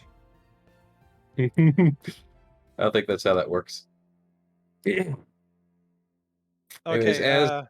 as you walk inside, there seem to be some runes that glow on the wall, and you hear, "Welcome to Peak Science. Dwarves, kobolds, adventurers, and mages. We're here pushing the limit of dwarven engineering and studies both with and without magic. I'm sure you all met each other on the cart right over here, so let me introduce myself. I'm Nope. Tunnel Jackson. I own Nope. the place." Nope. Rose is leaving. I've seen this movie. I know how it ends. Timber's like basically ignoring that guy and like checking to see the fate of his brethren. They seem to be dead, but you're not seeing any wounds on them. Do they have any like dog tags you can take? Yes. All right, Temple. The will only retrieve thing that. that seems to have been looted from them were the ballers and their ammunition. How many of them are there? 2. 2. It's one. Do either of them have any rank insignias? None that Rosalia would outright know. Timber, they are wearing heavier armor. So I wouldn't say that they're necessarily similar in rank to you, but they definitely seem to be dressed more similarly to you, as though they weren't necessarily part of the. You don't think that they were part of the recent like resurgence of Navy or whatever. You think that they're kind of they were similar, like in similar positions to you, So, where Moriarty, they were kind of out and exploring. And what? Yeah. should I be changing the playlist? I haven't even been listening to the music, so let me try and turn that up and determine. Well, right now it's It on the is- forest playlist. How Okay, old that's do the definite. bodies look? Like how long have they been sitting there? Oh, not too long. It's What'd you say Timber. about the music? I said yeah, we should definitely change it. Let me look Ruins? at the playlist. Not ruins necessarily. Where were the? Was it in DM chat that you posted the? Yes. Yeah. Where was- Sorry to the rest of you players, but I'm trying to train the DMs to actually keep track of this stuff. No, appropriate music is nice. There's the DM still. Especially Timber. the one that is all about music damn it. that forgot about the music.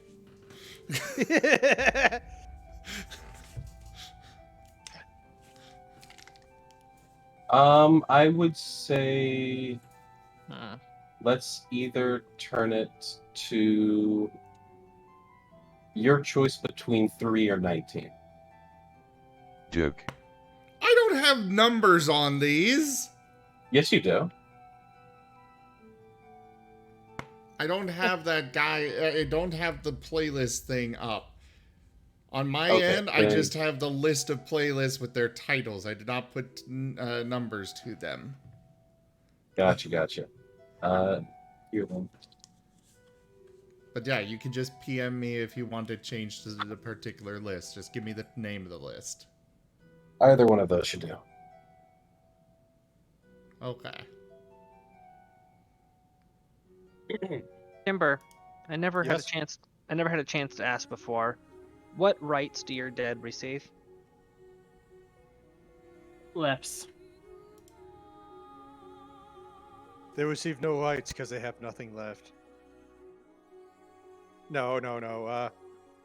Temple will actually tell Roselia to check out the ruins of this place as he would begin to, do a little religious thing for his fallen brethren.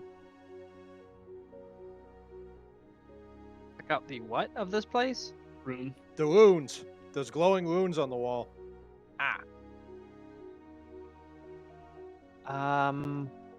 What type of check would that be? Arcana. Arcana. Arcana. That's my specialty. That's kind of why Temple's asking you. Is the music too loud for you guys? Yep, that's good. perfect. Okay. So Rosalia, you can easily tell that these are a sort of, I believe illusion would be correct. They're an illusion rune. They're basically just here to sense the presence of a living being and then play that message. It's a relatively simple rune. It's almost it's almost akin to an alarm spell, but with a custom alarm. That is what these runes just said. This is just a basic life detector. We use these things to automate doors back at the academy. Dungeon Master? Yep. Do they still have their rucks or anything? Temple wishes to cover them in their blankets. Yeah. They still have most of their gear on them. The bandits seem only really interested in the big guns so that they could rob people with them. Makes sense.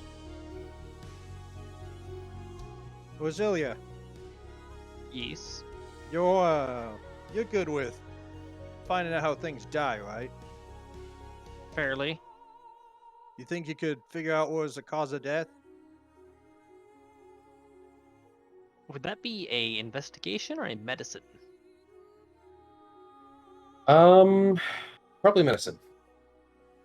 I was afraid to Because say it that. doesn't appear to be that they were wounded in combat, which, as you know, looking at me, I can take a lot of damage. One quick moment here. Let me double check my abilities.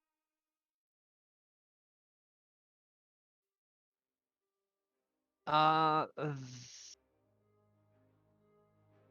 says ability check. Does that count for a skill check? No. Yeah, I don't think so. Pretty sure ability checks are attributes. Yeah. Well, and I'm not gonna burn an inspiration on this, so Dungeon All Master, right. can have Temple no clue. assist Roselia in whole investigation? With like moving the bodies and stuff? Do you have any skill points in medicine? I can reduce hit points. I'm going to go ahead and say no. No. In this case.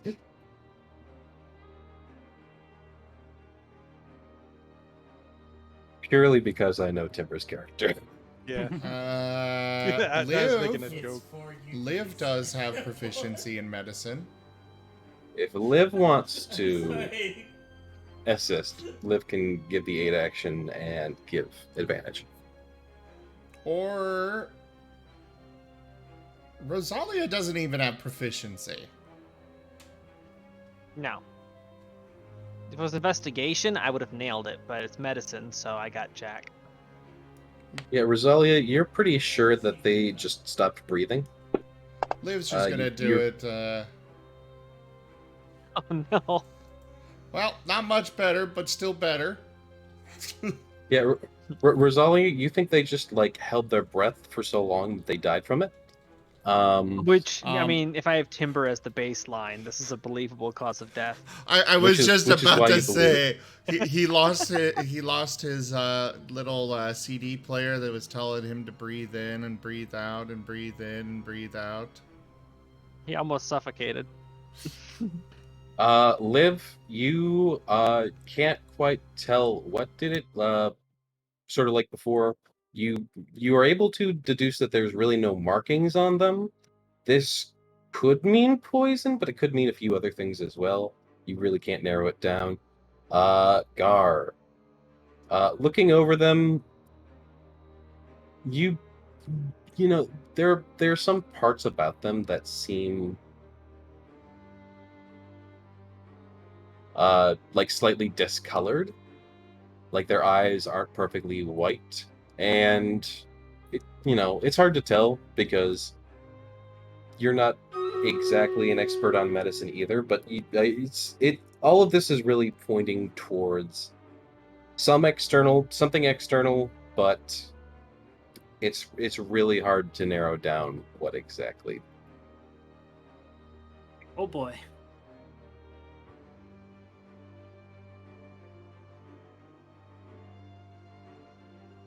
Well, they aren't gonna avenge themselves. Tempo stands up.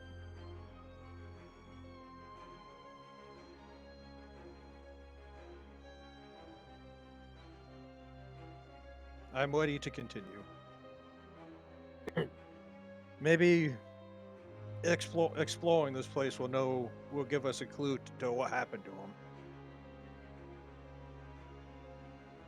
Maybe those survivors we could find. Wolven are tough people, and we always travel in packs. Well, I was about to ask for a short rest, but if there's a chance at survivors, then we should press on.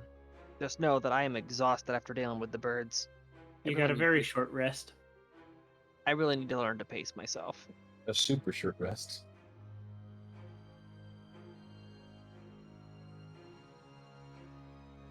What about this table here? It almost seems to be more like a desk of some sort with a floor panel behind it. The other four things that you see in the room, those are pillars, but that one with the blue markings seems to be a panel. Rose may have the best chance of figuring out the pillar with stuff on it. The panel. Well, that was those are the runes that were the life detector thing, right? Sorry, say again? Those were the runes that were the life detector thing, weren't they? On that middle pillar? No, the other runes that you saw were on the walls around. Oh, okay. So the pillar itself has glowy bits on it. Yep. Would it be an Arcana check? It would be.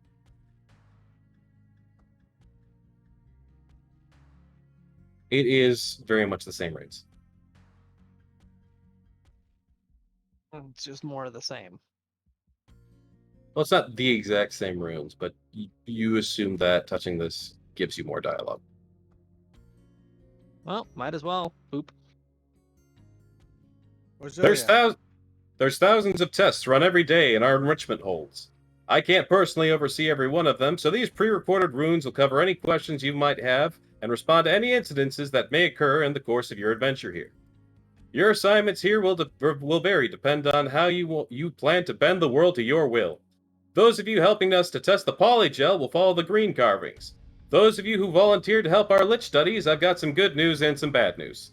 The bad news is we put necromantic studies on hold. The good news is we've got a much better adventure. Fighting an insane lich lord. Pick up an enchanted longsword and follow the yellow carvings. You'll know when the adventure starts. I want to fight the lich. I will not suffer imposters. Gar's still going outside Gar's the map. turned into a ghost. He's transcending reality. Alright. He's just that eager to fight the lich. He's going through the wall. I have to no clip. Liches are incredibly powerful beings. I know that for sure.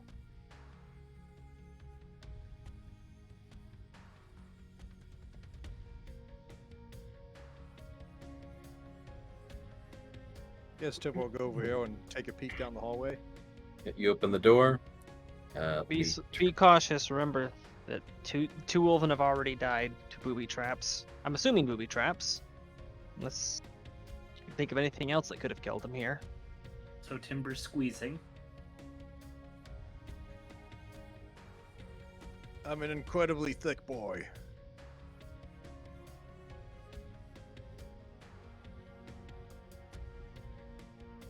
What's that ahead of us? The adventure line. Yep. Adventure line. Timber Alrighty. wondered where all the rest of the Wolven had gone. In front of him, there was the Timber Parable adventure line. Alright, let's go. Then we'll start marching down the little thingy. All right. Takes a Token step should be of in faith. luck. Takes a step of faith over the blue line. Just gonna stay you here see- on this side. I'm staying on this you- side of the line. You see runes start to glow down the walls in sort of a waving effect as like one turns on, then the next turns on, then the next turns on in quick succession as it sort of illuminates the hall. It seems to almost be purely a form of lighting, as it doesn't seem like there's any torches in here. But it's just a very clean glow. You can see up ahead there are two paths. As you turn the corner, you see a little bit more. Martens are apparently staying behind. I just Apparently. assumed they're still on Timber. I'm not gonna bother moving them along with because Yeah. they are on Timber shoulders. Yeah. Oh. Unless I say otherwise. So to the north there, you see some of the yellow runes, which appear to have a cave-in Which crushing one was them. the yellow? The Insane Lich Lord. Damn it! No! No! You maniacs! You blew it up! Damn you blew it all up! Damn you all to Hades! Timber will go over and pat Rose's back as lightly as he can with his super heavy paw. It's okay, we can't always get what we want. Alright, Rose, take 20 points bludgeoning damage from the pat. I am Also, glad your that you shoulder very- is now dislocated. No, I'm just shorter. Compressed spine.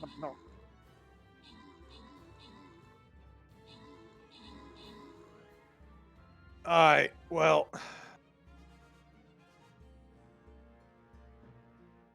Looks like we only got one way to go.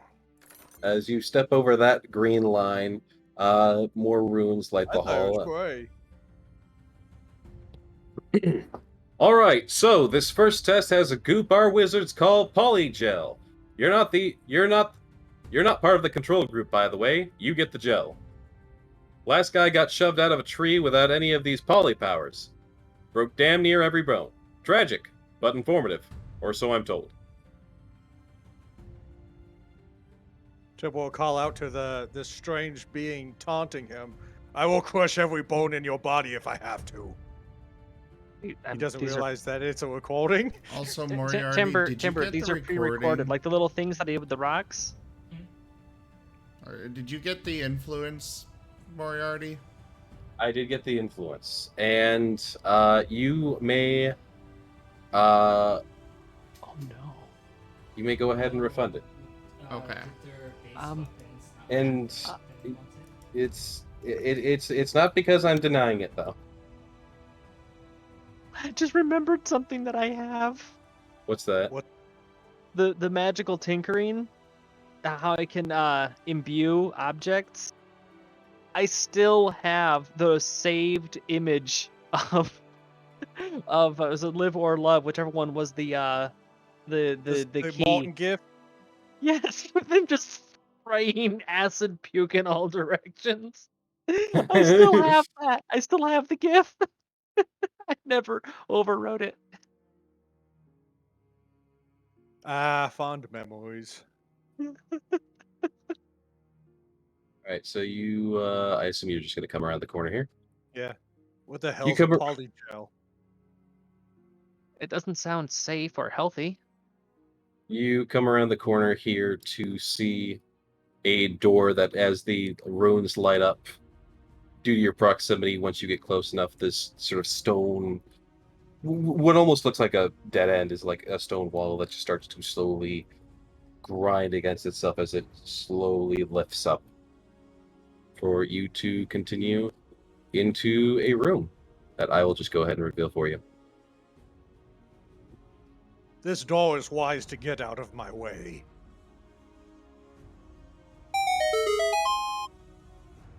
Oh,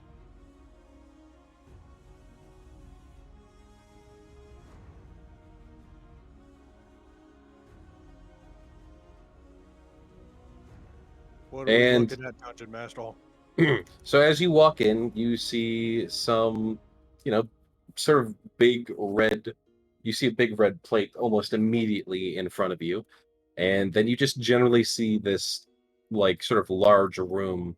There seems to be all manner of footprints throughout here, and right directly in front of you, there seems to be this sort of basin of some sort.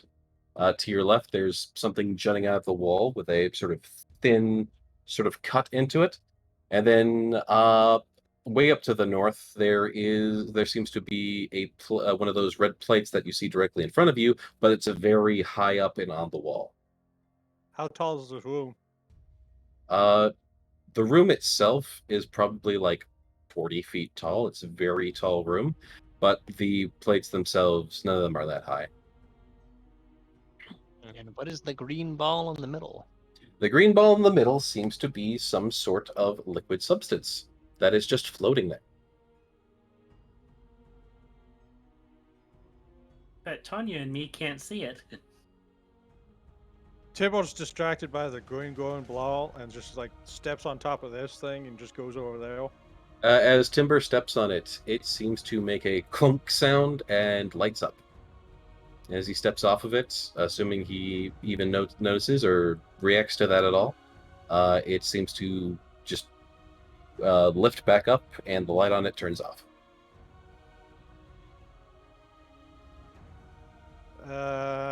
I guess perception to see if Timber notices, because he's so used to just destroying everything he steps on. Yeah, you can go ahead and roll perception. Alright, let's see. Character.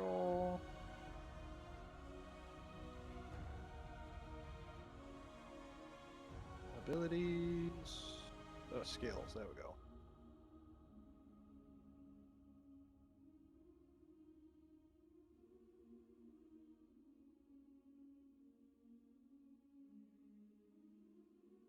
Yeah, you notice. Huh. It looks like if I step on it, it glows. Which could mean any number of things. What if we... Timber does a think. What if we touch them all at once? Rather quickly, you hear the stone door clunk behind you as it shuts itself. Timber's gonna look at this like floating ball thing. Yep, it seems to be some sort of liquid that's just kind of suspended. Timber's gonna sniff at it. It's an Timber, interesting chemically smell. Smells tasty. Timber, I would like to point out to you that some things that are safe for some species, like dwarves, can be deadly to other species, like wolven, and that allergic reactions can lead to deaths without visible injury, like the two at the front door. If the Empress didn't want me to be here, she wouldn't have dropped me here. In front of this, Timber pokes the goop with his right Hey. paw. Roll me a d20. Aye.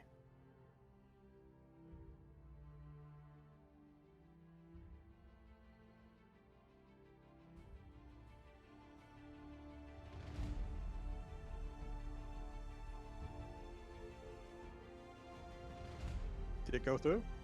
Yes, it did. All right. What is Timber thinking of when he touches this ball? I don't think he is thinking. Is he thinking at all? Timber's thinking about avenging his brethren. Okay. As you touch it, nothing seems to happen.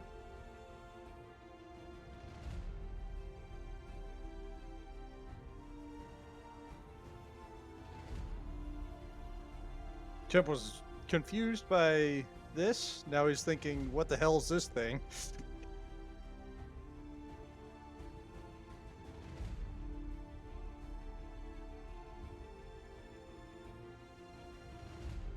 Hey, where's Elia? It is sticky. Find out what the sticky stuff is. This isn't the usual sticky stuff I'm used to. Well, I will keep a respectful distance away from it and see if it's any sort of magical substance I recognize. Oh, come on, I touched it and didn't die. Yet. Hey, give me an Arcana roll.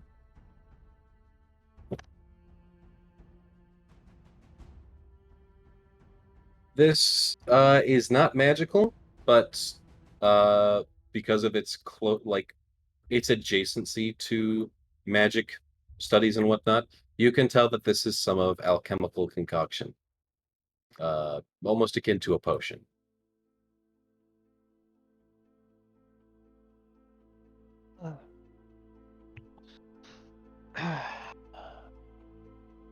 Well, whatever it is, it's behaving like a potion, which means it probably needs to react with something in order to actually do something. Maybe it's that Polly what the guy was telling That- us about. That's what that's what I figured. But Polly is not exactly descriptive.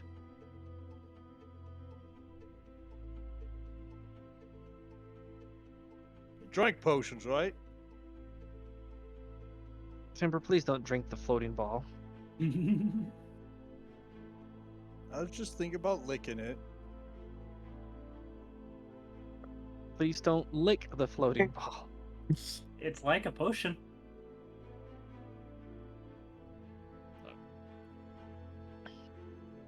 Well, I'm well, going the to. Empress has bestowed onto us this floating ball and this puzzle. Dungeon Master, what's in this bottom right over here? This blue stuff. It seems to be water, but if you peek your head down into like the basin, it seems like deep down there's another one of those red platforms, just like the one you stepped on. How deep's the water? Oh, probably like a good 20 feet or so. I'll sink to the bottom of that.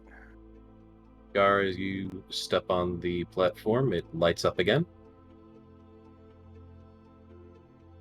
Like we just need to activate all these platforms. And as you're stepping on it, you hear a ch ch ch ch ch ch, like almost like a weird sort of ticking. All right, everyone, get to. Try to get to all the other guys. Turbo dives. Sploosh. Well, just gonna get a nice line of the one that's way up on the wall and use Mage Hand to push on it. Alright, Timber begins to sink down and starts to get to his platform. Rosalia, as you try to push on that, it does not seem to be enough pressure to get it to activate. And how high up on the wall is this one? 20 feet.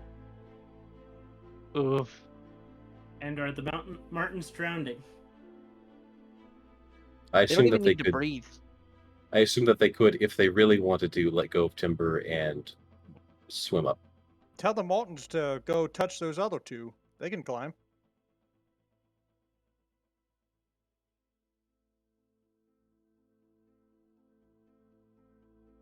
Well, Timber will tell them to go touch the other ones. Martens, go touch grass. Sorry, had to step away for a sec. Yes, the Martens are going to go climb Duke. up the wall. Again, they have a climb speed. All right.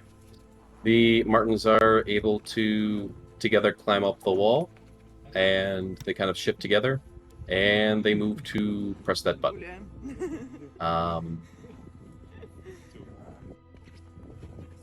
The sort of awkward thing is that it's sideways on the wall, so they kind of need to push inward. How strong are these Martens? And how much do they weigh?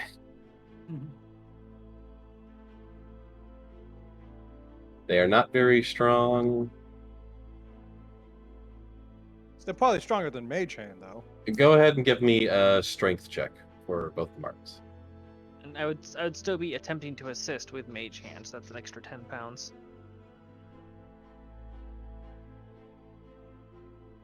Actually,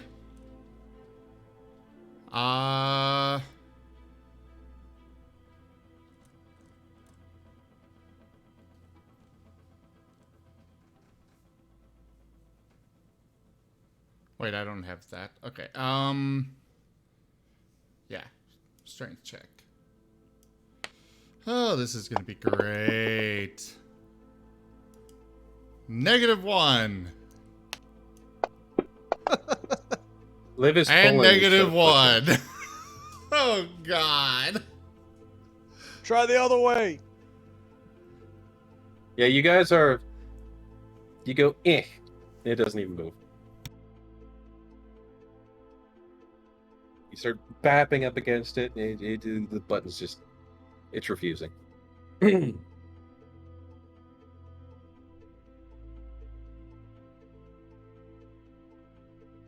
Okay, what we're going to do instead of, straying,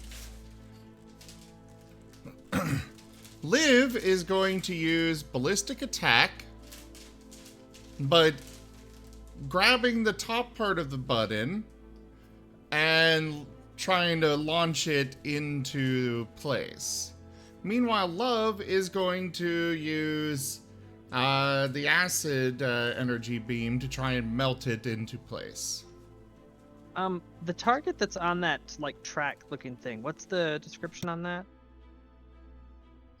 It seems to be like a crevice that leads down to a target. Right, while they're dealing with that, I'm Like it's basically like a hole that's like arms width. Right, well, while they're dealing with the one on the wall, I'm investigating this one then. So they got that taken care of. Okay. New record. Live and love. As a result, the kinetic blast does seem to press it down, and gets it down for a second before it starts to come up. The acid effect does not seem to be holding on this. It doesn't seem. It's not that the acid isn't necessarily working, but the button in and of itself, as well as much of this room, seems to have some sort of protection on it to avoid magical damage of that nature. Are there any then they will gaps just around keep- the edge of the button? What? Are there any gaps around the edge of the button? Not really, no. Okay. Just push the button.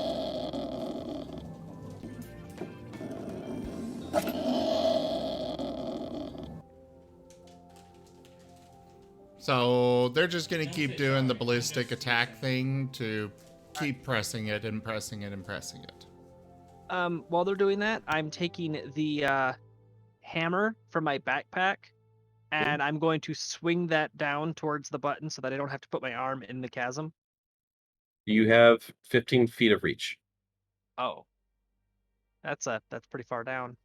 Yeah, I should state the section that you're at is just wall. There is a singular hole at the end of it, and it's like a 15-foot cylindrical hole down to the target. Oh, okay. I thought it was like a giant slot. Nope. It's I tried to make it like that to make it visible that there was one there. But yeah. It's more like just a singular cylindrical hole that's horizontal. Just climb into it. It is the size of one's arm. The size of a Marten. Yeah. Here goes nothing. I have one spell left available. So I'm going to burn catapult. I'm gonna set the hammer down in the hole and then use catapult to launch it towards the end of the hole. All right.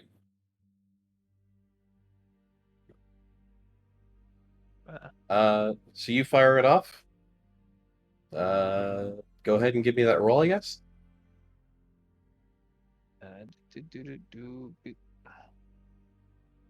Yeah. Was it a DC?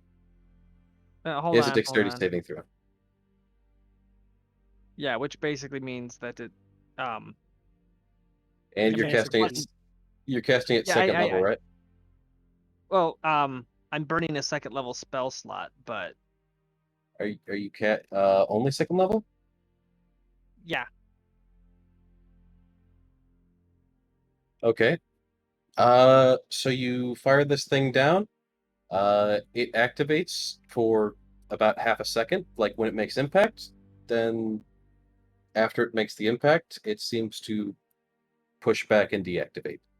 And there seems to be a sort of ding for a second, and you hear that ticking going, somewhat loudly for a second, but then the tick, like a sort of in sync ticking between these panels, seems to stop as they do not seem to be consistently pressed. Get down there and push it. I can't fit in the hole. Get one of the Martens to go there, and you can push the other one. Actually, I mean, technically speaking, you're still small. does it look like the Martens could fit in the hole? Oh, absolutely. The Martens could, you probably could not. All right, I'm going to go over to the wall. I'm going to, I'm not gonna get rid of the hammer quite yet because I can still recover that. Live or love. If one of you could go in the hole and push the button at the end of it, I can try to keep this button pressed. I'm going to Love will go take ahead the and go do so.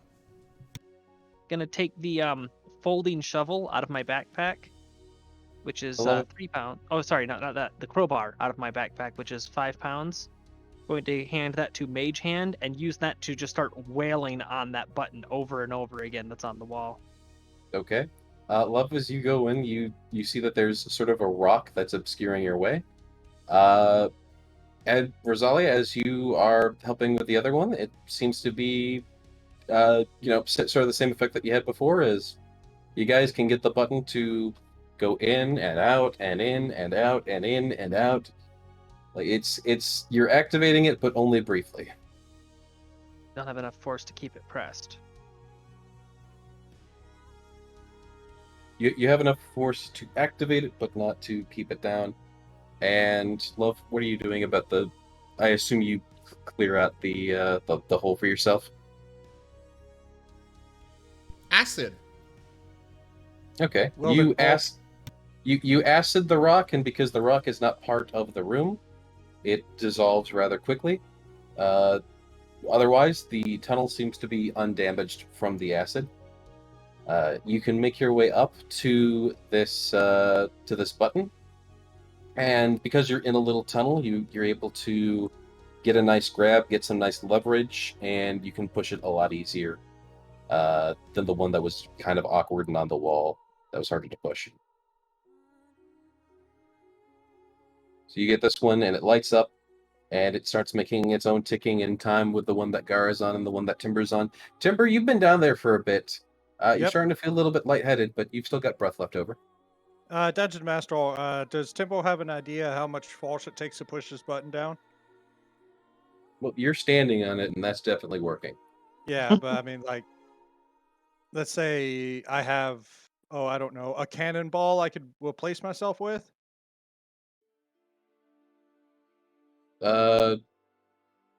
Potentially. Okay, Timbo will put one of his cannonballs on the thing, see if that holds it down.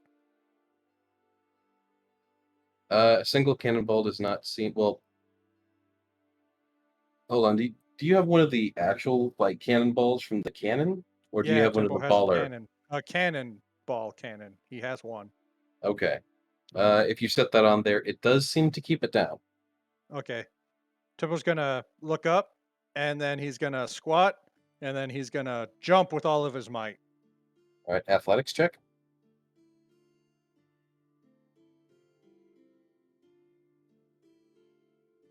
Oh, here goes nothing.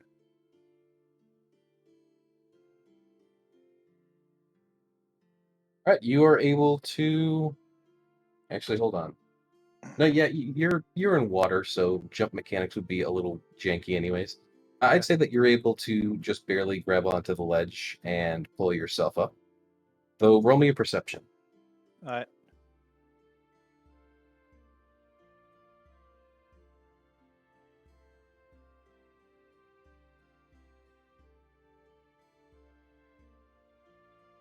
All right, as you kind of pull yourself up from the water and you're able to get a gasp of breath, something kind of feels off. And if you look back down to the button, you see it's still pressed in, but it's not glowing like the other ones for some reason. Temple will climb out of the water and just catch his breath a bit.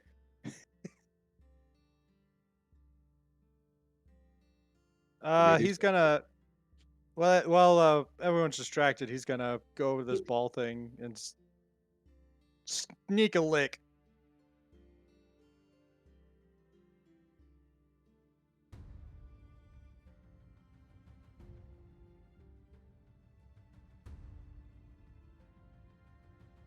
All right.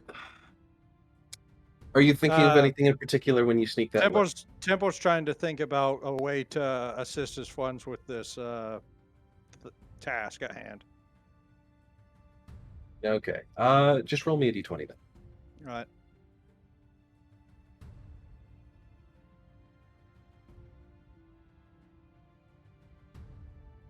Okay.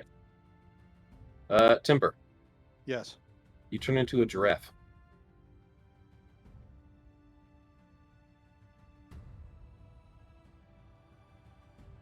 Yeah.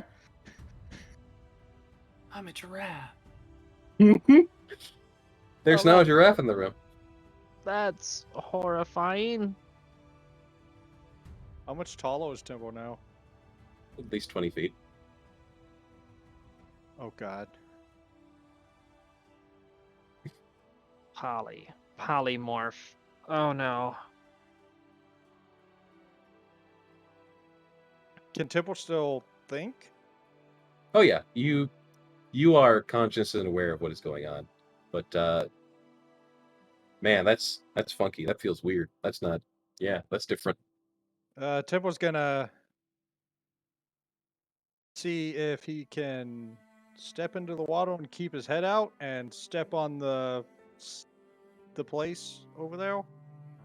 You Actually, no. Before you see him duck his head down, but he comes back up with the cannonball and throws it back up on the fucking up there, and then he steps on it.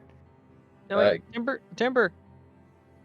Yes. Before you go in there, you can get the button on the wall. I can dive down to the bottom.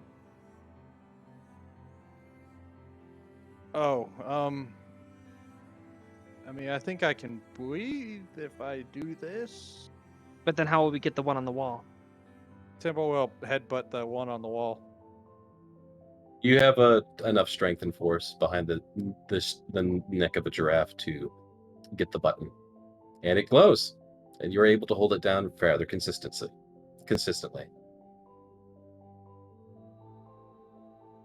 Alright, here goes nothing.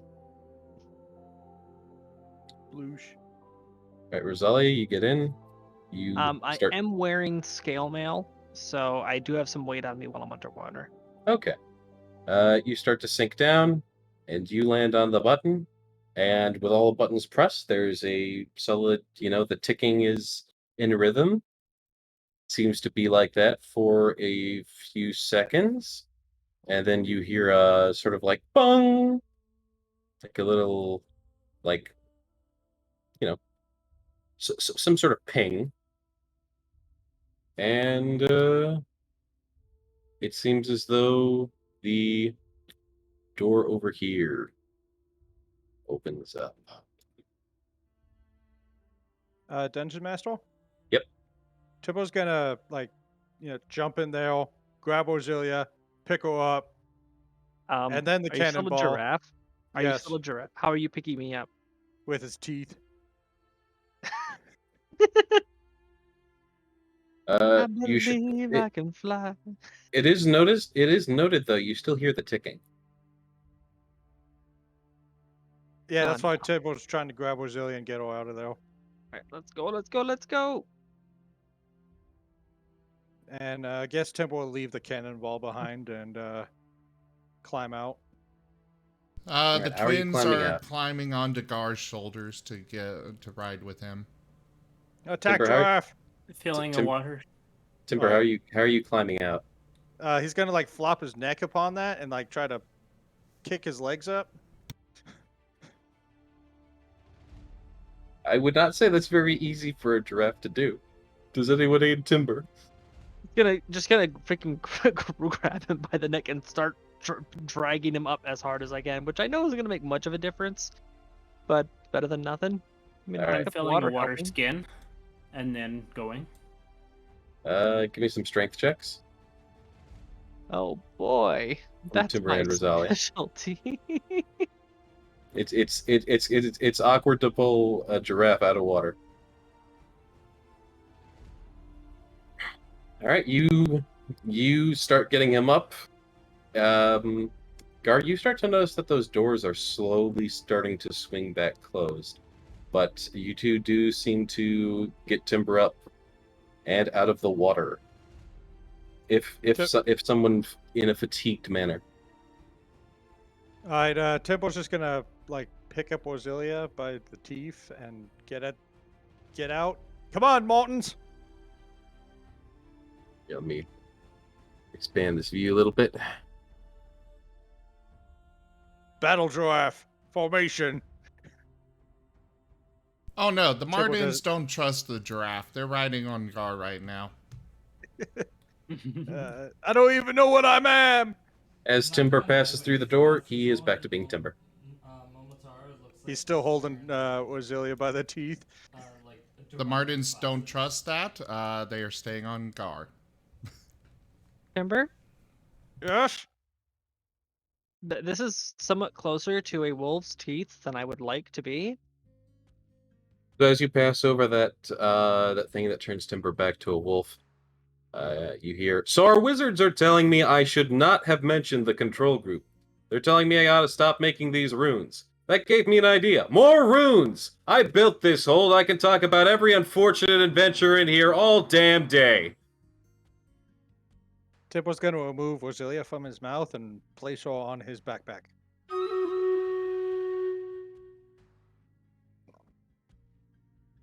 Yeah, I'm not quite not quite that comfortable around carnivores quite yet. Oh, in case you drank any of that polygel, here's some advice that the wizards gave me. Do not drink the polygel. We haven't entirely nailed down the magical implications of drinking it yet, but so far it's caused some racial implications that I don't even want to get into right now. I swear to the Empress, I will find this man and strangle him. I did warn you about potential allergic reactions. I did what I had to do. You turned into a giraffe. What isn't even a giraffe? So you spotted horse with a really long neck. Yeah, it felt weird. Timber's like- Specifically for You Timber. see Timber like holding his neck.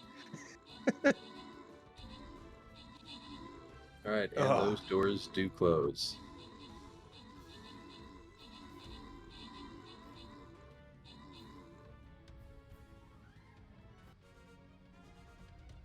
The sacrifices I make for people who don't enjoy my religion.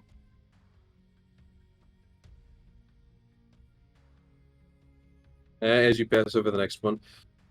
Congratulations if you've made it this far and still have working limbs. For those of you who don't, we have a special rejuvenation potion here. Restores most limbs and cures all ailments, except for lycanthropy. That one's a curse, not a medical affliction. But this should cure up the vast majority of things you may have picked up here. Make sure you are squatting, though, as there's a 73% chance it'll make you void your bowels instantly, and maybe puke up blood. And the next door starts to open.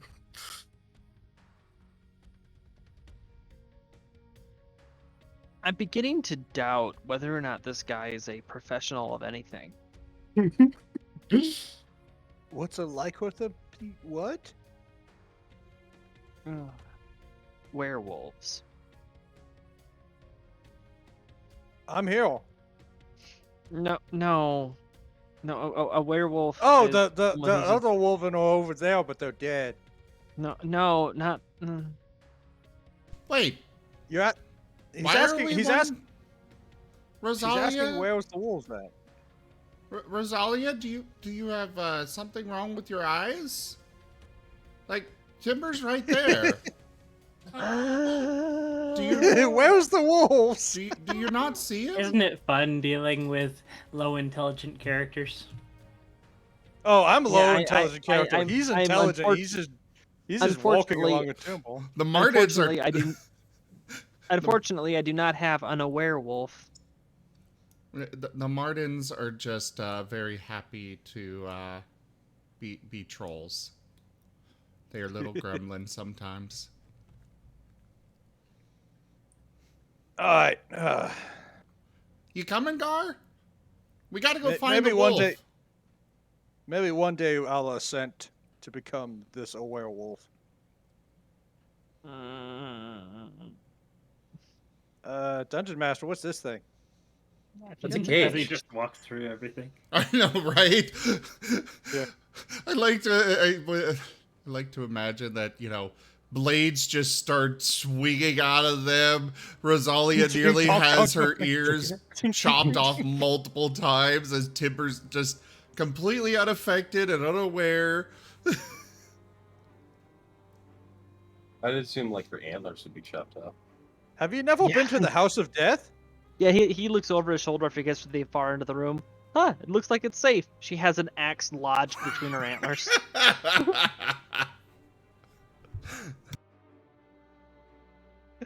Speaking of, you really love the Woven House of Death. It's hilarious. One of the entry to get through. It's basically like a church, but to get into it, you have to at least have an armor class of 18. Horrifying. So inside these various cages, which seem to open and close rather easily, it doesn't seem like they're locked. Inside all of these cages, there does seem to be a lever inside of them.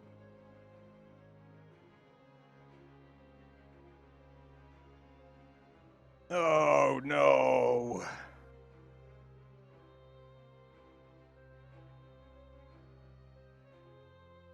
Well, it looks like there was a lot of cages, but I can only fit into one, so I guess I'll go into that guy. There's more cages than there are people. 1, 2, 3, 4, 5, 6, 7, 8. Oh God, they're countless. No, there are 8 small cages and 1 big cage. Okay, that's. Oh, for a moment, I thought there was countless cages and would be all in here all day. Yes, there are 8 plus 1 cages. Countless. I don't want to think about it. Timble like opens the big cage and like looks to see how far the thing is. It's on the opposite wall of the door. Same with all the Uh, other cages. But how deep is it? About timber sized. He'd need to step inside. He can't reach all the way to get it. Timble will grab Rosalia, put her on the floor, and get in the cage. Timble's gonna lead by example. And pulls the level. You hear a chunk, and nothing seems to happen. If Timble lets go of it, does it unchunk? Nope, it stays flipped down.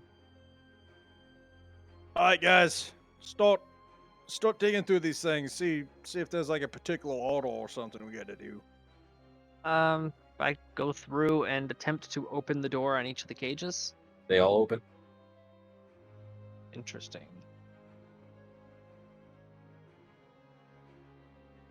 Is it possible to flip one of the levers without being in the cage? When Like you try to stepping over here. Oh shit! I just realized I gotta get rid of my hammer unless the twins remembered to grab it. no, they melted it. Oh, So I well, thought it was the a hammer's stone. gone. I thought it was a stone, so I said it was a stone. No, it was my hammer from my tools. Oh, Would that have- yeah, would they, that- they melted it. Would that have changed their actions? I'll let that to be retroactive because I did poor narration on that. I don't think they would have realized that it was Rosalia's hammer. An obstacle is an obstacle. Yeah. Hammer is gone. Hammer has been acidified in that. It's okay. I Going to- lost a cannonball. Going to attempt to use the crowbar to hook and pull the lever from outside of the cage. Doesn't seem to budge. More magic protected bullcrap. Rosalia, Now, this seems to be mechanical. Like you can get it to like. I like it budges a little, but it feels like there's some sort of like mechanical. Resistance. Yeah, exactly. Rosalia, just get in there, pull a lever. If you get stuck, I'll either bust you out or the Martens can cut you out. Promise. Yeah, that didn't work so good on the button. Whatever. These aren't buttons, these are switches. Gosh. You're thinking too much. I could always unmake the cages. I can hold it still. Yeah, we literally have a. Space. Just hold still, Rosalia, and hope it doesn't hit you by accident. Okay.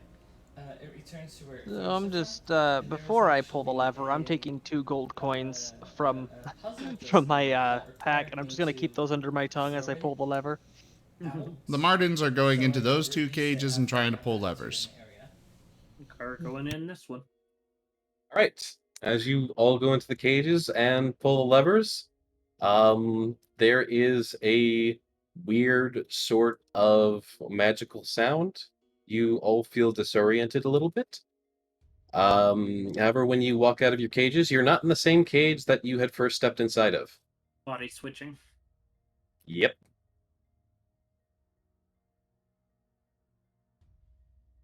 Everyone physically steps out of the same cage that they were in, but mentally, you are not in the same place. Though Oh, there no, does seem So to who winds up in which body? All right. Gar winds up in the body of Liv specifically. Liv winds up in Love, so they don't feel too different. Love winds up inside of Rosalia's body, and Rosalia winds up inside of Gar's body. Why are my teeth so pointy? How do you live with this many teeth? What happened to Temple? Nothing. Timber is not in a cage. Do you Oh no, see- he had gotten in the cage. He just didn't Oh. move his icon. Okay, so Timber did get back in the cage? Yeah, Temple was in the Yeah, cage. frozen. Okay, then Rosalia instead goes into Timber's body, and Timber goes into Gar's. I'm actually kicking its ass. Love is going to kind of look down at the new body and then experimentally nibble on the rabbit arm. You have How the flat hell do teeth. you see anything in here? This feels I'm immediately gonna open the visor. I'm getting like freezing powers. Hey guys, I and can then I'm see. using something that deals heavy damage. And enemies for Hey guys, I'm out of uniform. extra Wait, damage. Am I Gaul? Oh no, it didn't freeze this time. Yeah, I'm pretty sure you're Gar.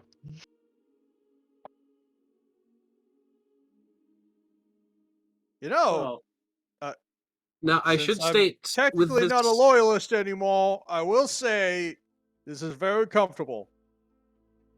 I will state, Gar, with you inside of Liv's body, you actually have the telepathic communication Liv would have to Love. And with Love being inside of Rosalia's body, you don't have that telepathic connection anymore. It's kind of weird. And it's almost like being naked. It's like you're not. It's weird being without that connection. Whoever's in my body, stop chewing on it. Oh, you don't know that they're chewing on it. You can't feel that. I'm looking at them. Oh yeah, if you're Yeah, looking I was at gonna them. say it. Yeah, Timber's directly across from Rose. Yeah, you're right. But with specifically with all of the outside of the mental facets, most of the mental facets, the telepathicness seems to be between Liv and Love's bodies still. But outside of most mental facets, you have all of the abilities that that character would normally have, just as yourself. Pull the levers again? Okay, hold. So we still have the same abilities? Technically, no. If you're in Rosalia's body, you have Rosalia's abilities. Okay. You still have Love's mind, but you have all of Rosalia's abilities, and that seems to carry over to the psychic stuff. So Gar in Liv's body is able to telepathically communicate if he wants to. In that case, Gar, just so you know, your mind is just filled with chatter right now. Which I do want to play again. Duke.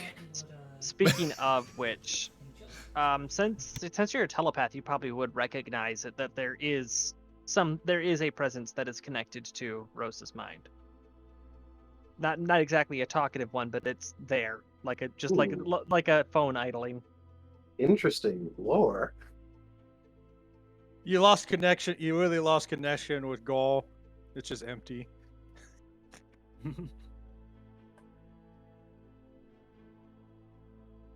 Oh God! So if Rosalia talks, does that mean she's louder since you had to? Oh wait, no, you can't hear Rosalia because she's talking in her head at a normal voice. But since you had the settings for Timber to set to low, you can barely hear all.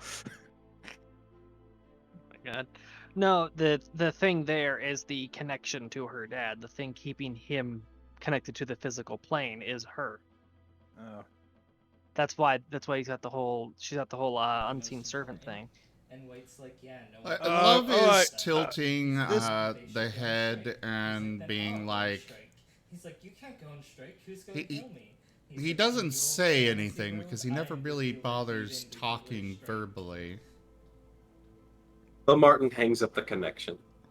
The Marten This is- hangs this up is the weird. connection. Wait, does he actually? Nah. Let's But to say Try- you do that, and there are some long-standing implications of that. Oh, there Guys. are. guys, come on. Let's see. Put in the switch again.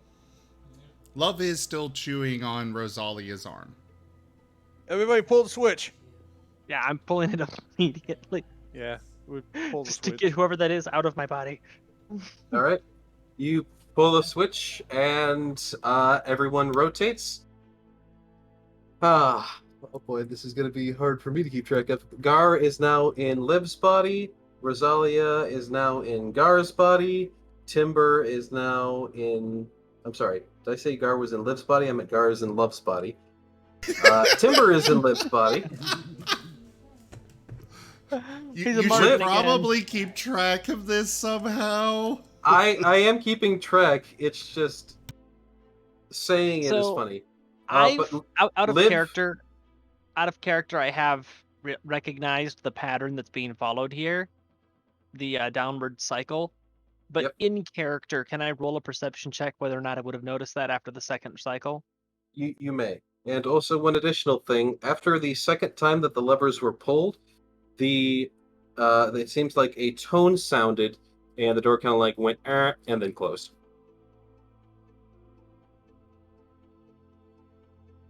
I'll move Gar back. No need to make this more confusing by switching spots. Maybe if we live keep it- pulling the levels. But we'll live be and back to love. us. Live and love are in Rosalia and Timber, respectively. I'm tiny. Gar and Timber, you have this weird telepathic link to each other. I rolled a 21 on the perception check. Yeah, you've noticed. You can see what's happening here, or at least you think you can. So I'm going to. just for the record, every single thought, or even the briefest glimmer of a thought, is immediately going to the other one between Timber and Gar. Oh no!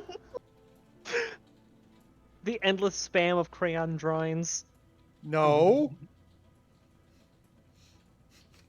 No, in reality, Maybe. Timber's actual, thoughts are like the most refined of philosophy going on.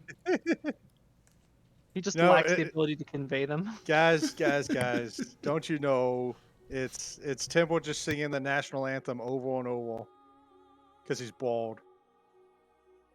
Can you move the Gar icon to that cage there? Because yeah, I'd be running over there. It's like, okay, one more cycle. Oh, Mother Mountain, Union Highland, will of the Empress, strong in Whichever one is in command. Timber Pulling lever, is pulling lever. stepping out of the How are we going to cage. take out the Empress? As I pull the lever. Pulls the level. I'm making quick notes so that I don't. Timber, move Timber out of the cage. Where to? Just out of it for now. Alright. Yeet. Whichever Marten is inside there just decided to go wander around. He's enjoying being large. All right, that would have been love. Okay. So let me He's just... not saying anything because, they only communicate telepathically. But he is really... He's having fun being large. I'm a big boy now.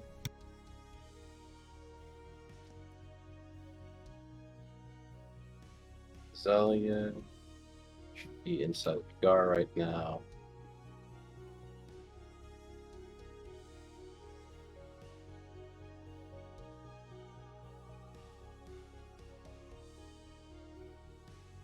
I just thought of something hilarious. The There you perfect go. conclusion to this. Live and love end up body swapped and nobody notices, them included. Yeah. Alright, so Timber's there, Gar is there, Rosalia is there. It should be Liv and Rosalia right now. Alright, so And Love in Liv... Timber. Wait, can Timber fit in that cage that he's on right now? He cannot. Yeah, I don't know why the icon is there. He's kind of just stomping up and down the little aisle thing between them all. Liv, meanwhile, is also chewing on Rosalia's arm, but the other one. They're trying to get a taste for what, how meat tastes to a rabbit. Before he decides, oh wait, we have meat in our packs. So Yeah, he's gonna go over to the Martens as Rosalia and be like, just kind of reach out for the saddle pack and try to pull out some meat. You get back in that cage so I can get back in my body.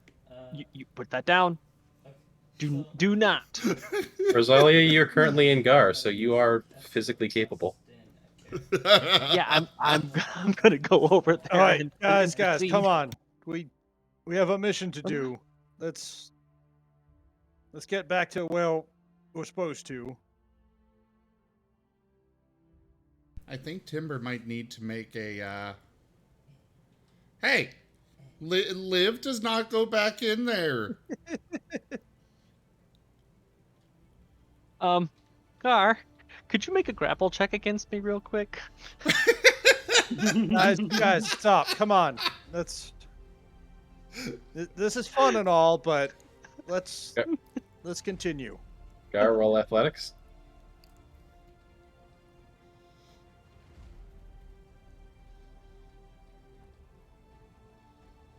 Oh crap! I suppose I'm rolling athletics to counter that. Either Athletics or acrobatics. Yep, whichever is higher. Who am I in? You are currently inside of love. No, Liv. Liv. No, Gar is in live. Oh, there's a G next to Love. so I thought Gar was inside of love. Oh wait, hold on. Yeah, I went from upper No, you're right. to live, now in love. You are entirely correct. All right, It's come hard on, to- guys. It's hard to tell these Martens apart. Love get just back- succeeded on the back in evasion the roll for the cage. grapple.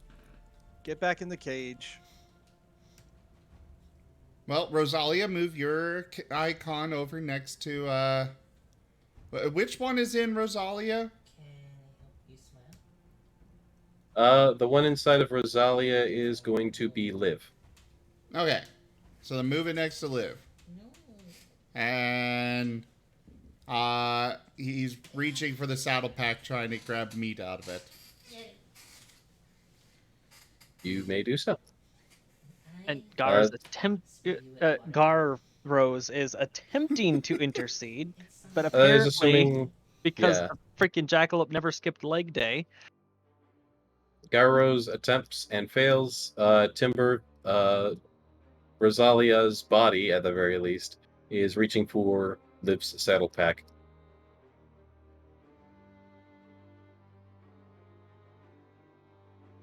Come on, guys. This isn't funny. Okay, so...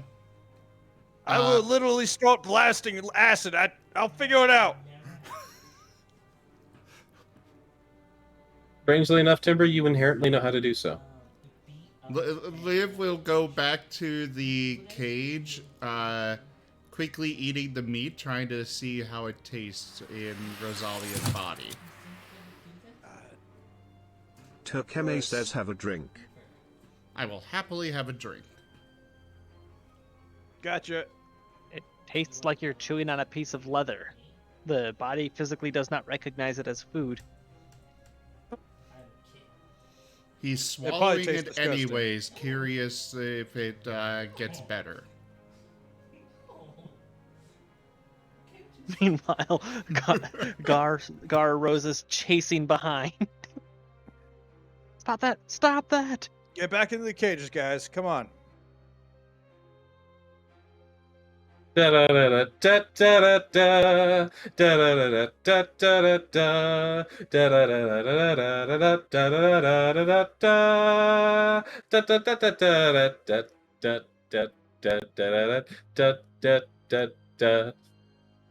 Timber, Yes? as Liv, you can command the rose body to go back. Oh yeah! Oh, yeah. I got mental gymnastics wombo jumbo. Yeah! You know what? The freaking live and love. Using mind control on the party members. Yeah. Now it's reversed. Do it. Okay, so who's in live? You are. Yes. Okay, and who's in love? Gar. Okay. Why I put the G. Yeah, okay. Temple will get Gar the body to think it's a cool idea to get back in the cage and Oh, you can just I Yeah. already thought that. I'm just Oh. trying to get them to Okay, go. Woes, the character body will think it's a cool idea to go into the cage and vomit. All right, roll whatever Rabbits needs to be can't. rolled for that, Mr. Zim. Rabbits can't vomit. They're physically incapable. Oh wow. It's actually a stat on the sheet. Very interesting. So in real life, rabbits cannot vomit at all. Stat-wise, they have the vomit intolerance feature, which you are resistant and have advantage against poison. However, if you are afflicted by poison, you then have disadvantage from ridding yourself of it, and its effects are doubled. This includes poison-type damage. So I have advantage against saving throws against getting the poison status, but if I have the poison status, then I take double damage and disadvantage of recovering. Since it's something that was eaten, I think that would bypass the resist, wouldn't it? It's not really a poison effect, so it doesn't fully apply here. Okay. Like this is essentially the same thing as Wait, like I got the swallowing quarters or eating paper. Like it's not got- pleasant, but it's not. Yeah. perfect idea. Everyone get back into their cages and we're gonna fix this. Otherwise, I will unmake all the food in this bag. Actually, Liv does not have that ability. Only Love. Oh. Otherwise, love. Will. Wait, no, I'm sure that Timber and Gar can work out the plan together since they're sharing thoughts right now. Yep. Mhm. Well, he has acid, right? Yes. Yeah, melt the food. Yeah. Either way, I mean, I'll Rosalia hold is the already foods. going back to the cage. Or Rosalia body. Yeah. You too, me. Okay. He will do so. Right. I assume you all pull the levers after you'll move back in the cages. Yep. Yep. All right. Except that Gar's body is moved to a new cage. No, that's the one I wanted to be in. That's specifically the one that I wanted to be in. I'm just saying, it has moved to a new cage, so I wanted to make sure the DM was aware of that. I am aware that it's moved to a new cage. Yeah. So as everyone pulls levers, Duke. let's see.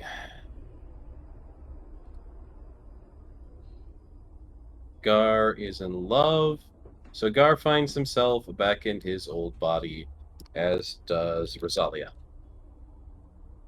Yeet.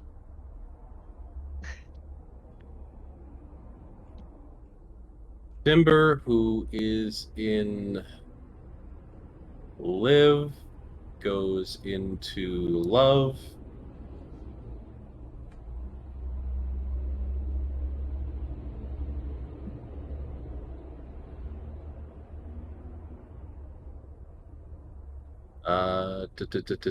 Love goes into live.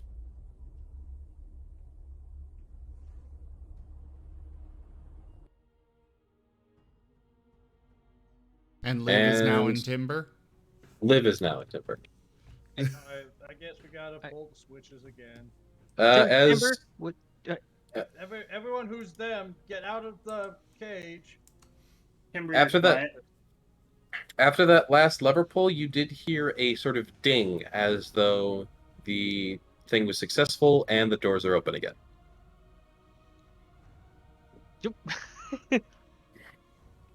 Alright, going to go over to the door, getting the crowbar back out, and holding it up in a position to brace the doors open if they start to close. If I can get back Timber. into my body, no door will stop us.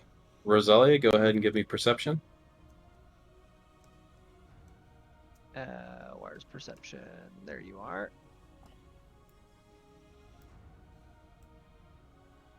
Ah, it almost got an 18 there. Oh no, don't worry, it's Low. not hard to notice. As you have already noticed several effects throughout the dungeon already. These doors, probably much like everything else, are magical. You are not certain that a crowbar is going to keep it open. But you guys do see to the next part of the hall.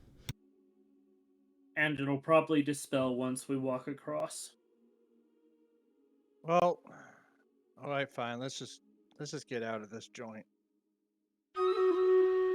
I'll be a Molten if I have to. I mean, you've done it before. A Technically, previous you're lifetime, Marten right probably. now.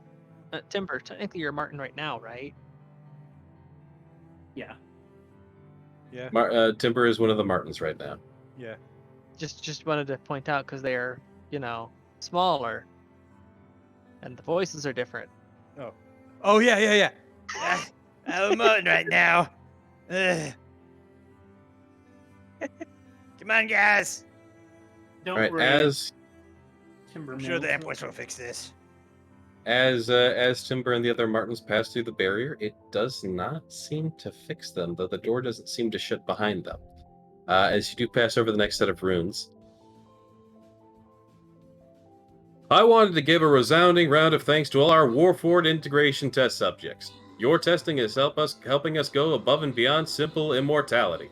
If you're interested in the testing, the perks include immortality and sharing a body with another soul. You'll never be alone, and that's everlasting. By the Empress, I will find you and I will delete you.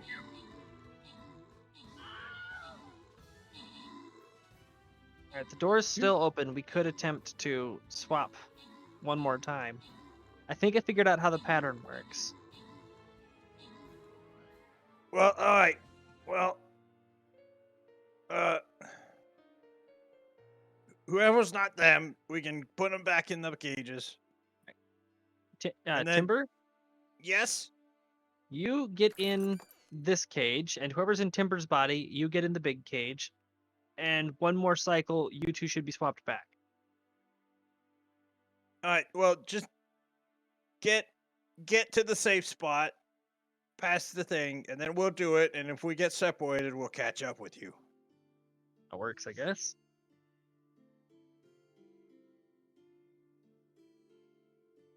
Go ahead and place. I don't really know Where? which cage Rosalia told us to get into, so This one. okay. This one. All right, you'll pull your levers. Yep. Yeah. All right. Ba-da-da-da-da-da. Please tell Let's me Live and see. Love end up body swapped with each other. Let's see.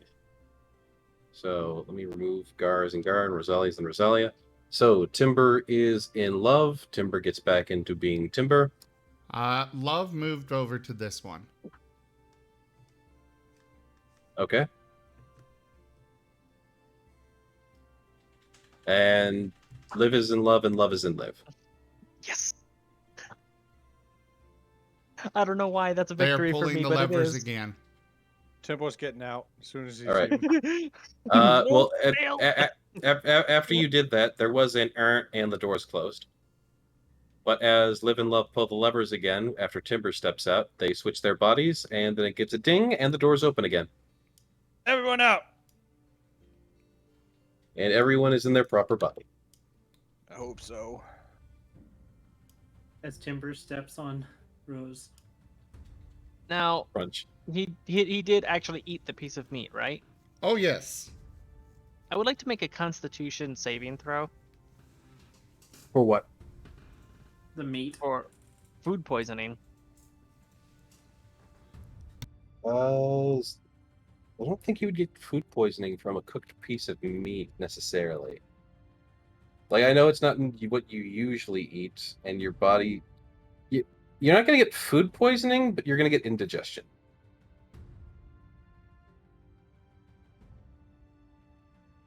Oh, what If I'd that give makes for some sense. Puptabismo. Mainly But no, we because don't have any clerics. mainly Let's go. because jerky is cooked and all that.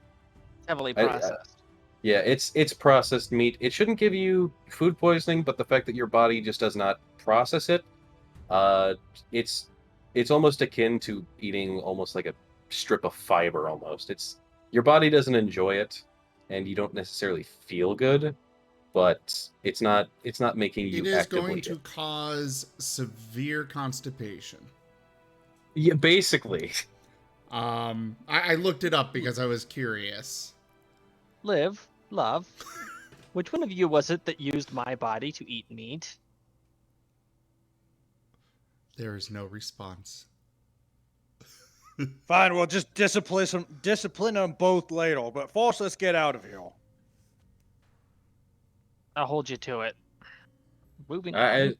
As you move Also- up next to the next, I just want to Go ahead. point out, for some reason, so when I was looking that up, I put into Google, what happens if a rabbit, and I was going for eats meat, and the first suggestion was gets wet.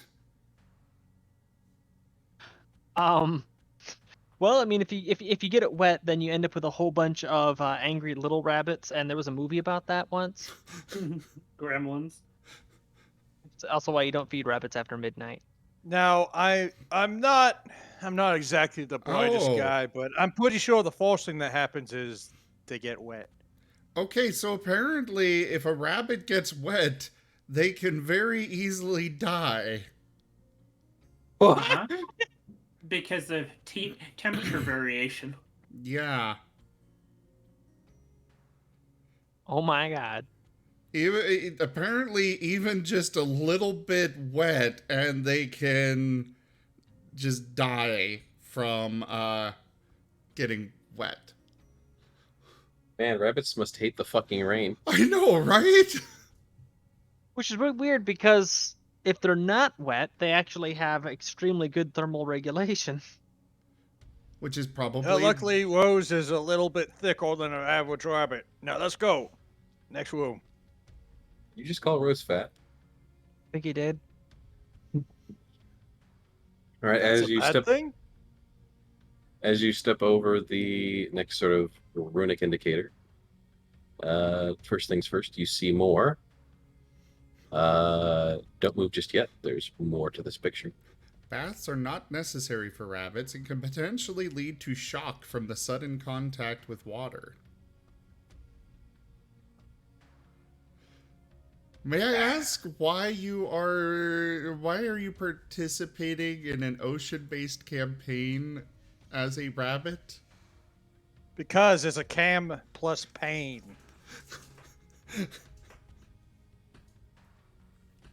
Fair. I hate these parts that require freehand. What? He's unmasking the map, but he has to do it freehand because it's not a perfect square. Yeah. Didn't you make this a map? I did. Well, why? Why did you not plan for this? I forgot. I wanted it to look cool. Well, we appreciate your sacrifice. That makes it all the Good. better, though, that you're able to do the freaking aperture science thing so well. It was a throwaway gag in another session, and everyone liked Tunnel Jackson, so I was like, oh yeah, I'm gonna bring it back.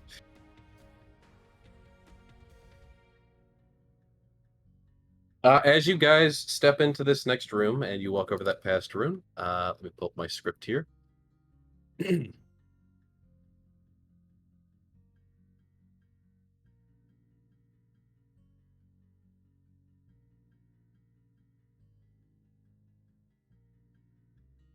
Where is... Okay.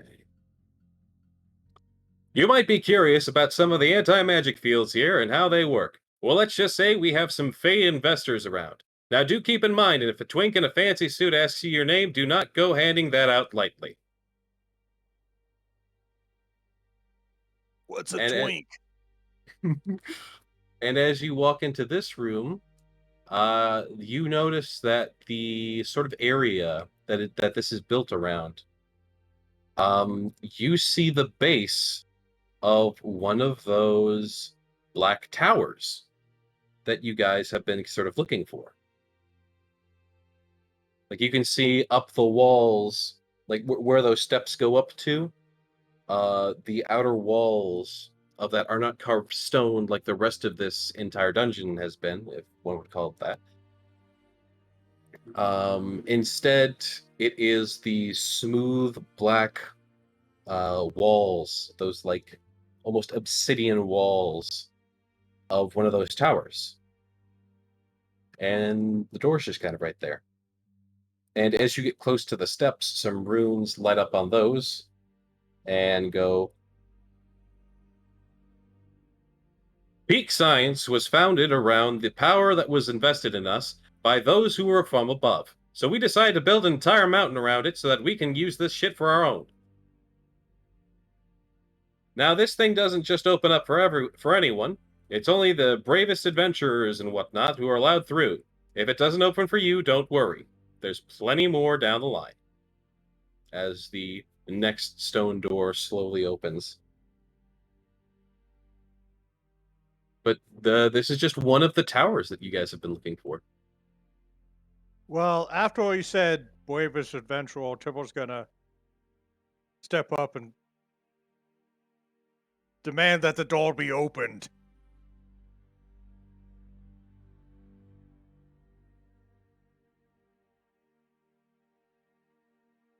Much like before, the door seems to have almost a sort of puzzle on it. Amber's favorite. It seems to be a sort of circular puzzle of sorts. If you guys know what like an encoder is, it's similar to that, where you slide something around and it has a bunch of symbols on different angles of it. I don't really have something properly prepared for this, so I would say it's just an intelligence check to open the door.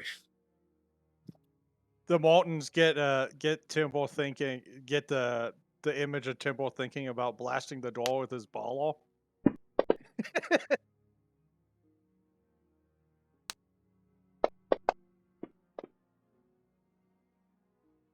All right.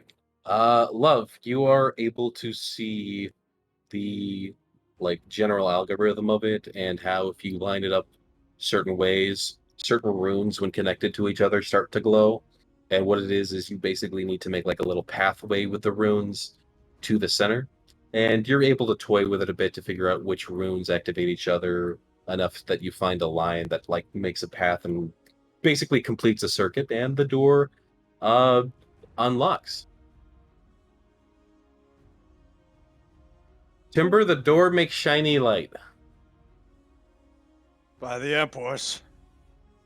Yes, it's magical. I think it's magical, guys. I said that. You cut me off. I can't cut you off. You're too thick. Okay, I'll let you. I'll give you that. I heard the sound of Did the sound of Timber close fireworks his- out. Did Timber close He his didn't visor after notice. the body swap? Did he? Oh, he automatically would have, yeah. Okay, then sure. I heard some fireworks outside and it sounded like one of like a machine cracking and I thought my air conditioning was like dying. Anyways, so this door opens. Now you do get a sort of sense that if you go into the tower and that if you try to complete the tower, you may or may not be able to complete the science center. That is providing you an alternate path. Well, we know where the tower's at now, and the door's open. I know I have a mission to take these towers, but I also have a mission to avenge my fallen brethren.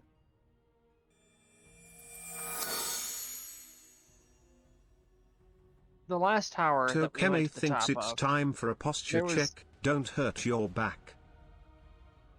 The last tower that we went through had a divine entity at the top. This one, if it has one as well, we could inquire with them, or we could ask them about your fallen brethren. I'm torn between two missions. Though, I say this tower's not going anywhere. Temple like Marshallville. I want I want to see this through before we go.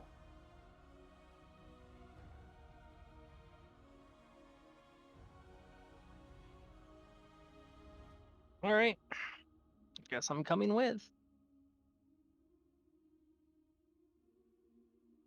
The Martens are riding on Gar's shoulder again.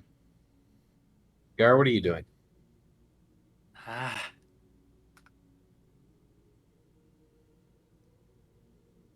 I can't split the party. I have to go with everybody. Don't right. you know you never split the party? I mean, technically, there's nothing saying that we can't split it. Well, there's his puzzles which have been designed with this whole party in mind. Well, yeah, Including but some of the ones that weren't here. But you still got them. I Let us. adjust. We were supposed to clear this mountain. The fact that we found the tower here, yes, we must go into it, but we also told Gaul's friends we would clear this mountain.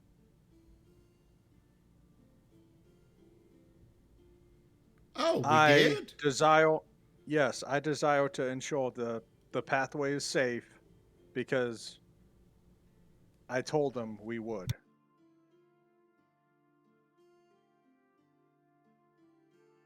And I'm guessing Rose purposely didn't want Gar inside her body.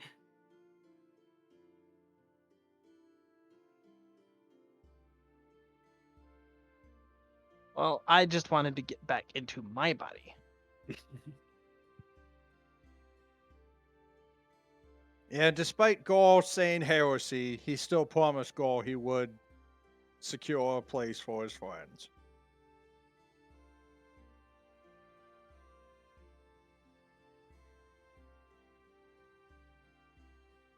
Okay, so onward. All right, so Gar and Love are going in the tower. The rest of the party is going to proceed with the puzzles.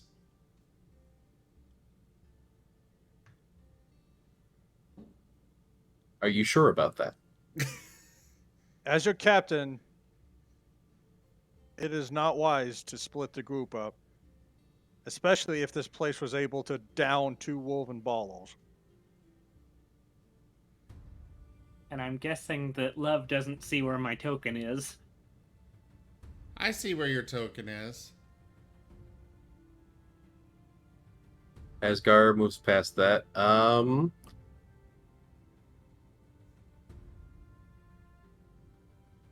I think we better split up. Good idea. Yeah, we can do more damage that way. as you pass by that first set of runes, this next test may involve some time travel. So just as a heads up, do not kill yourself, just because they look like you. I think that's been several barbarians who've killed themselves just for this very reason. Don't do it.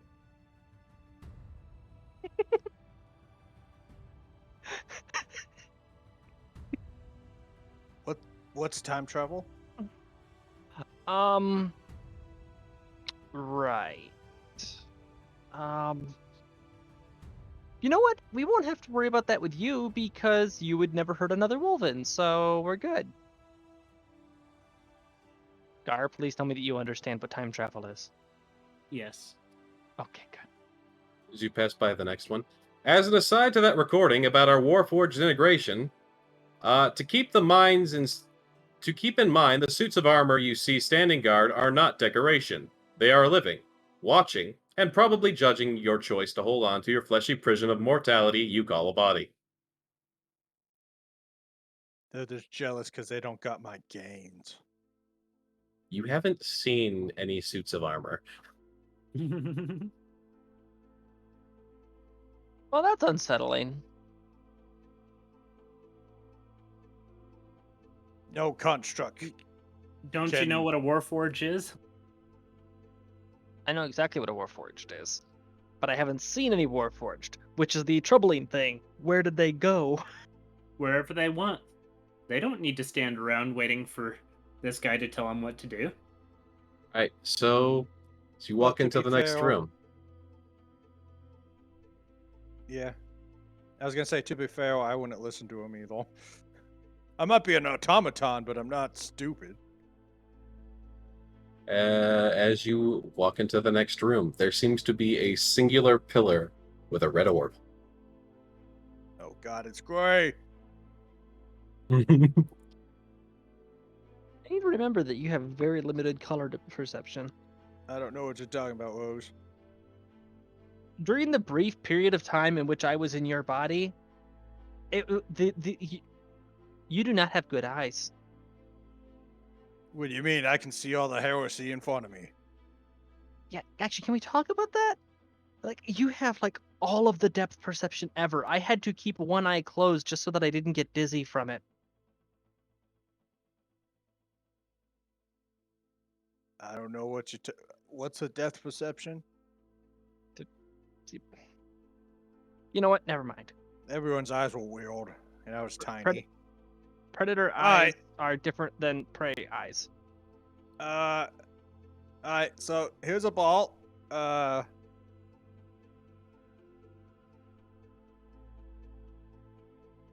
victory favors the bold. Temple tries to grab it.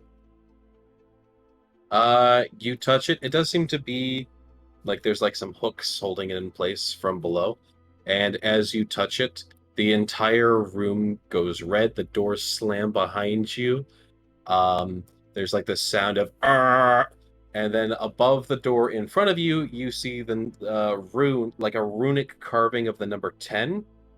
And then it takes like a full second, and then it goes down to 9, and then the sound goes "Arr!" again.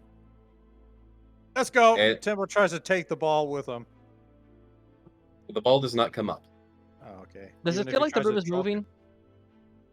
moving? It's hard to tell. There's a little bit of rumbling. Alright, next room. Can Temple give it one good chalk before he goes? He can attempt to. Yeah. Alright. Go athletics. Would this be an advantage because Temple's a big boy? No. Alright. Does not succeed. Alright. I guess they don't want us taking it. Doors closed. There's the runic number 8 above it. Oh god. Countless, let's go! No, Counts. all the doors are closed. It ticks down Oh. to 7. Oh yeah, Just yeah. let The door behind you is closed too. I haven't removed that map, but the door is also closed behind. Oh, there's Where no the door in Martens front of are. us? But the door in front of you is closed. Both doors are closed. Just let it count down. Temple touches it again, see if that does anything. The red seems to turn off, and everything goes back to normal lighting. The rumbling stops. Crisis avoided! And the doors are still closed. Oh god. You take your hand off?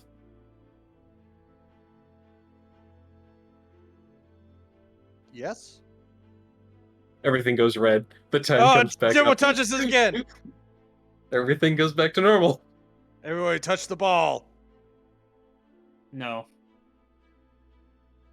This is a simple puzzle. We just wait the time out.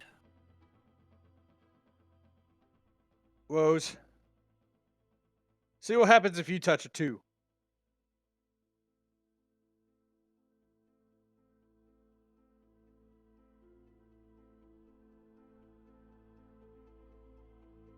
Rose? Rosalia.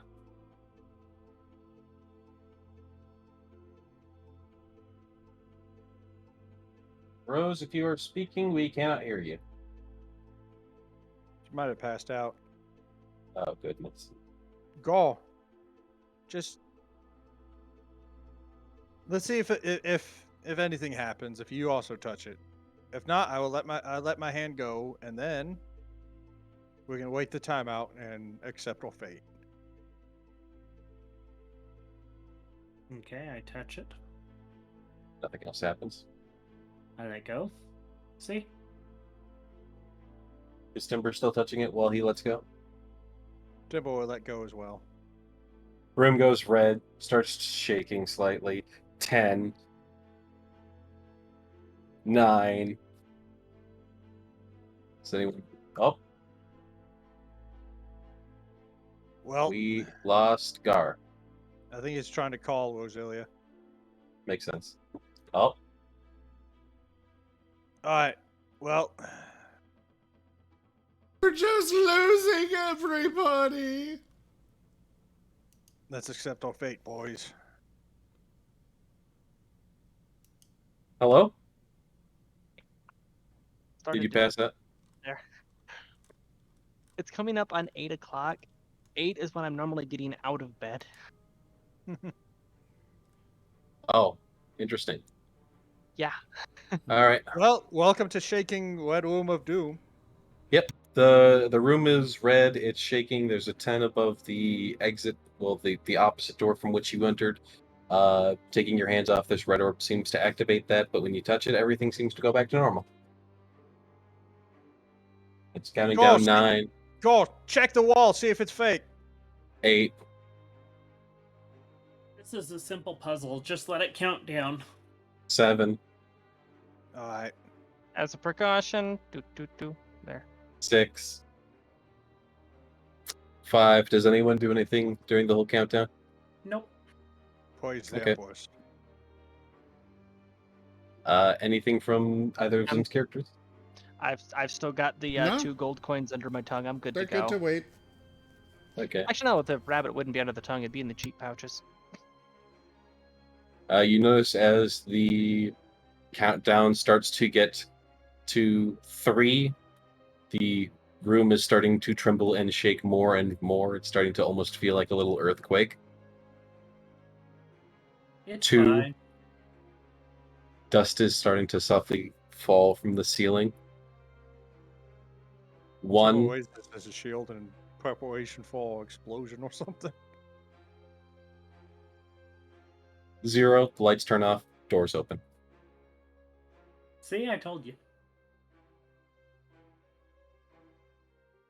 Go, you're so smart. It was a test of fortitude.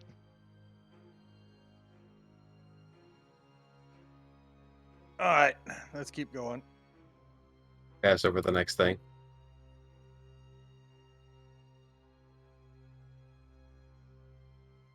Uh, duh, duh, duh, duh, duh, duh, duh, duh.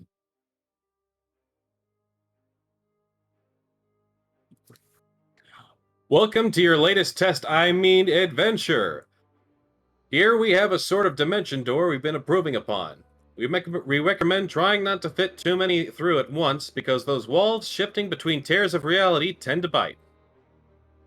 The wizards have advised that you should not keep the portal open too long because, and you hear like the physical sound of paper rustling. It says here that the soul gets tired and irritable after too long. Whatever that means.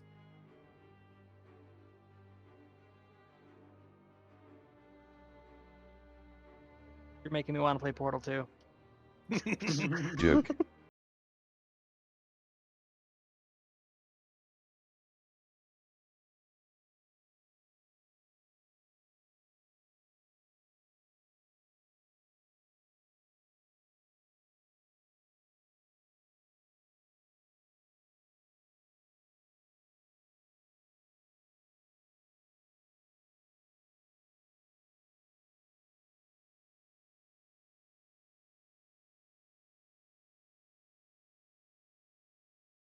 Well, yeah, the Emperor sent us here for a reason.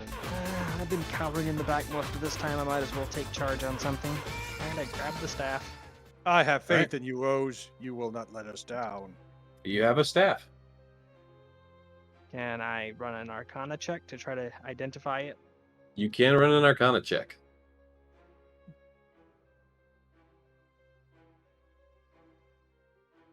This is a Staff of Dimension Door. Hmm.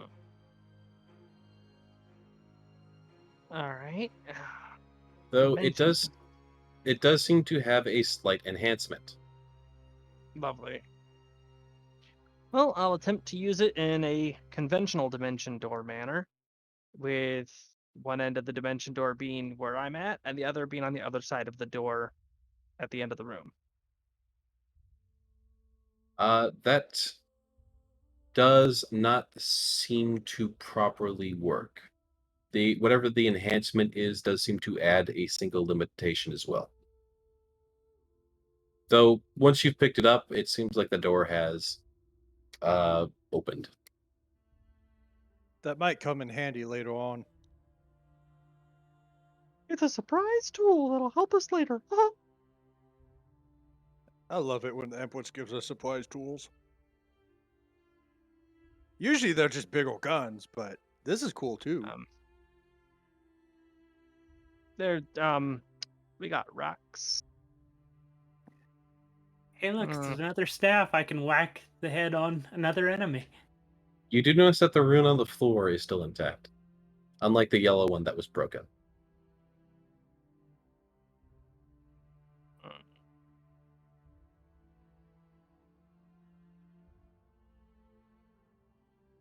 Right, opening the gate on top of that rune. Here's to new beginnings. So you're trying to dimension door 2 on top of that? Yeah. All right, so as you were using this, you feel like it's kind of strange. Usually with dimension door, you can kind of just boop to wherever you're going. This seems to actually open like an actual physical rift in front of you that you need to physically step through to get there. You got your portal, Ken. Yeah, that's what I was thinking. Well, if you need a guinea pig, I'm pretty tough. I can get sent through it.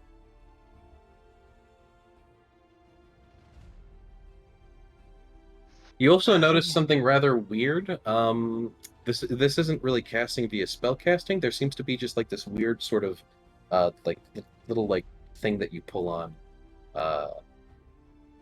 It even seems to have like a sort of grip, so like you can hold it and then just like have one finger sort of pull it.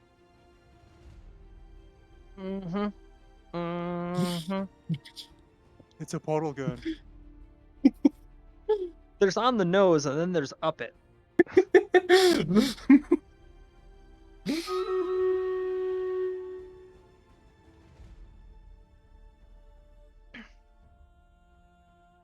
All right. I attempt to open the port. Just straight up open it, undirected, no destination in mind. It does not seem to take.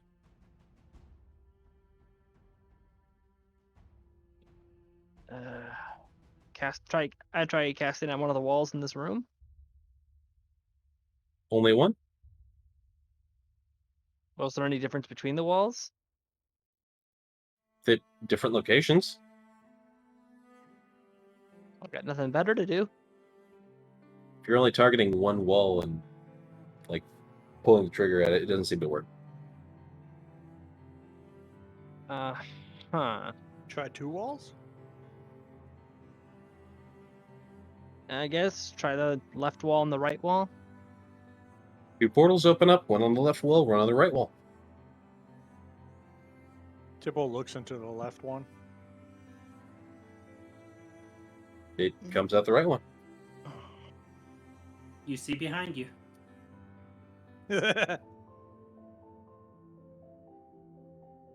So that's what the back of me looks like.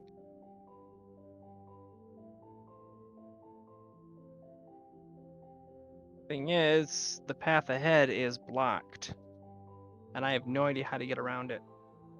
Probably by moving rocks. With a portal.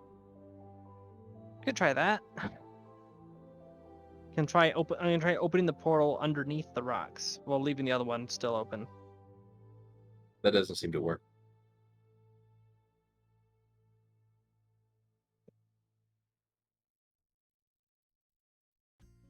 Well, it's an interesting staff. Might help us get through the tower because I think that we've got a dead end here. All right. Well, I gotta give it one attempt. Temple goes to the rocks.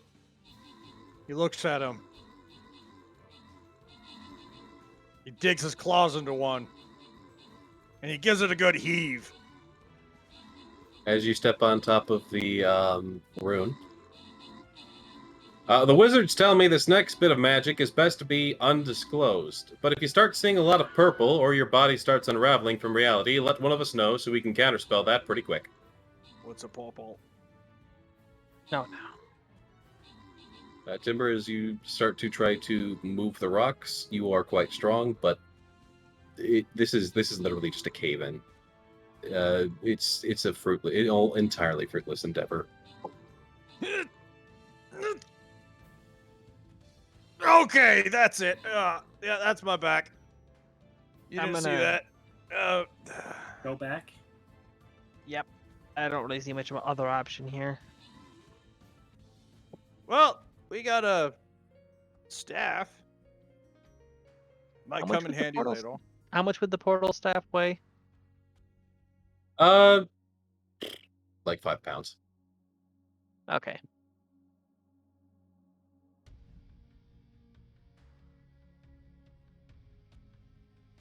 All right. Well, let's see if we can get into this tower. Yep, That the might help us. The door is indeed still open.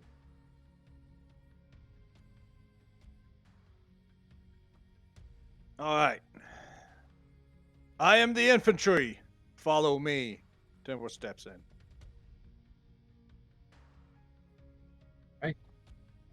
You step in to the inside of the tower.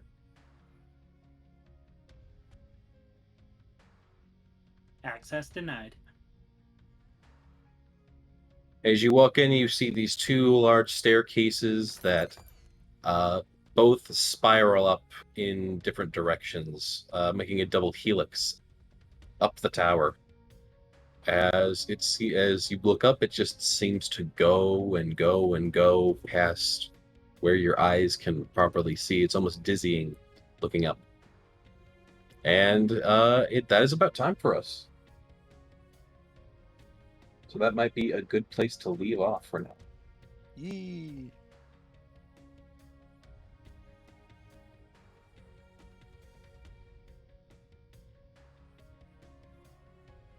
Well, alrighty then. I still need to figure out what I'm doing next, but I will figure that out in a bit.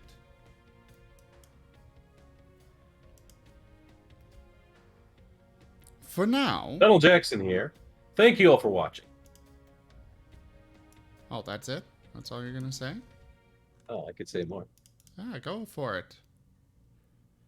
Like maybe checking out this it's a weird fox guy here on sorry, the Fox Bard here on Twitch. I just have a feeling that, you know, he seems to, you know, resonate with our DM for this evening. Just in a weird kind of way, you know?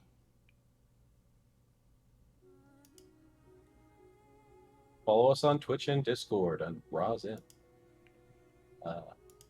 I should have your whole spiel memorized by now, but I can't believe I don't. Follow us on Twitch and Twitter. I mean, to be fair, I Discord. do change it a little bit each time. That was Ascend to Ascend D&D 5e. Thank you all for watching. Again, follow us on Twitch, Twitter. Feel free to join the Discord if you haven't already. We'll likely be switching over to a different game now. I'm hoping Super Animal Royale personally, but you know, if he goes with something else, he goes with something else.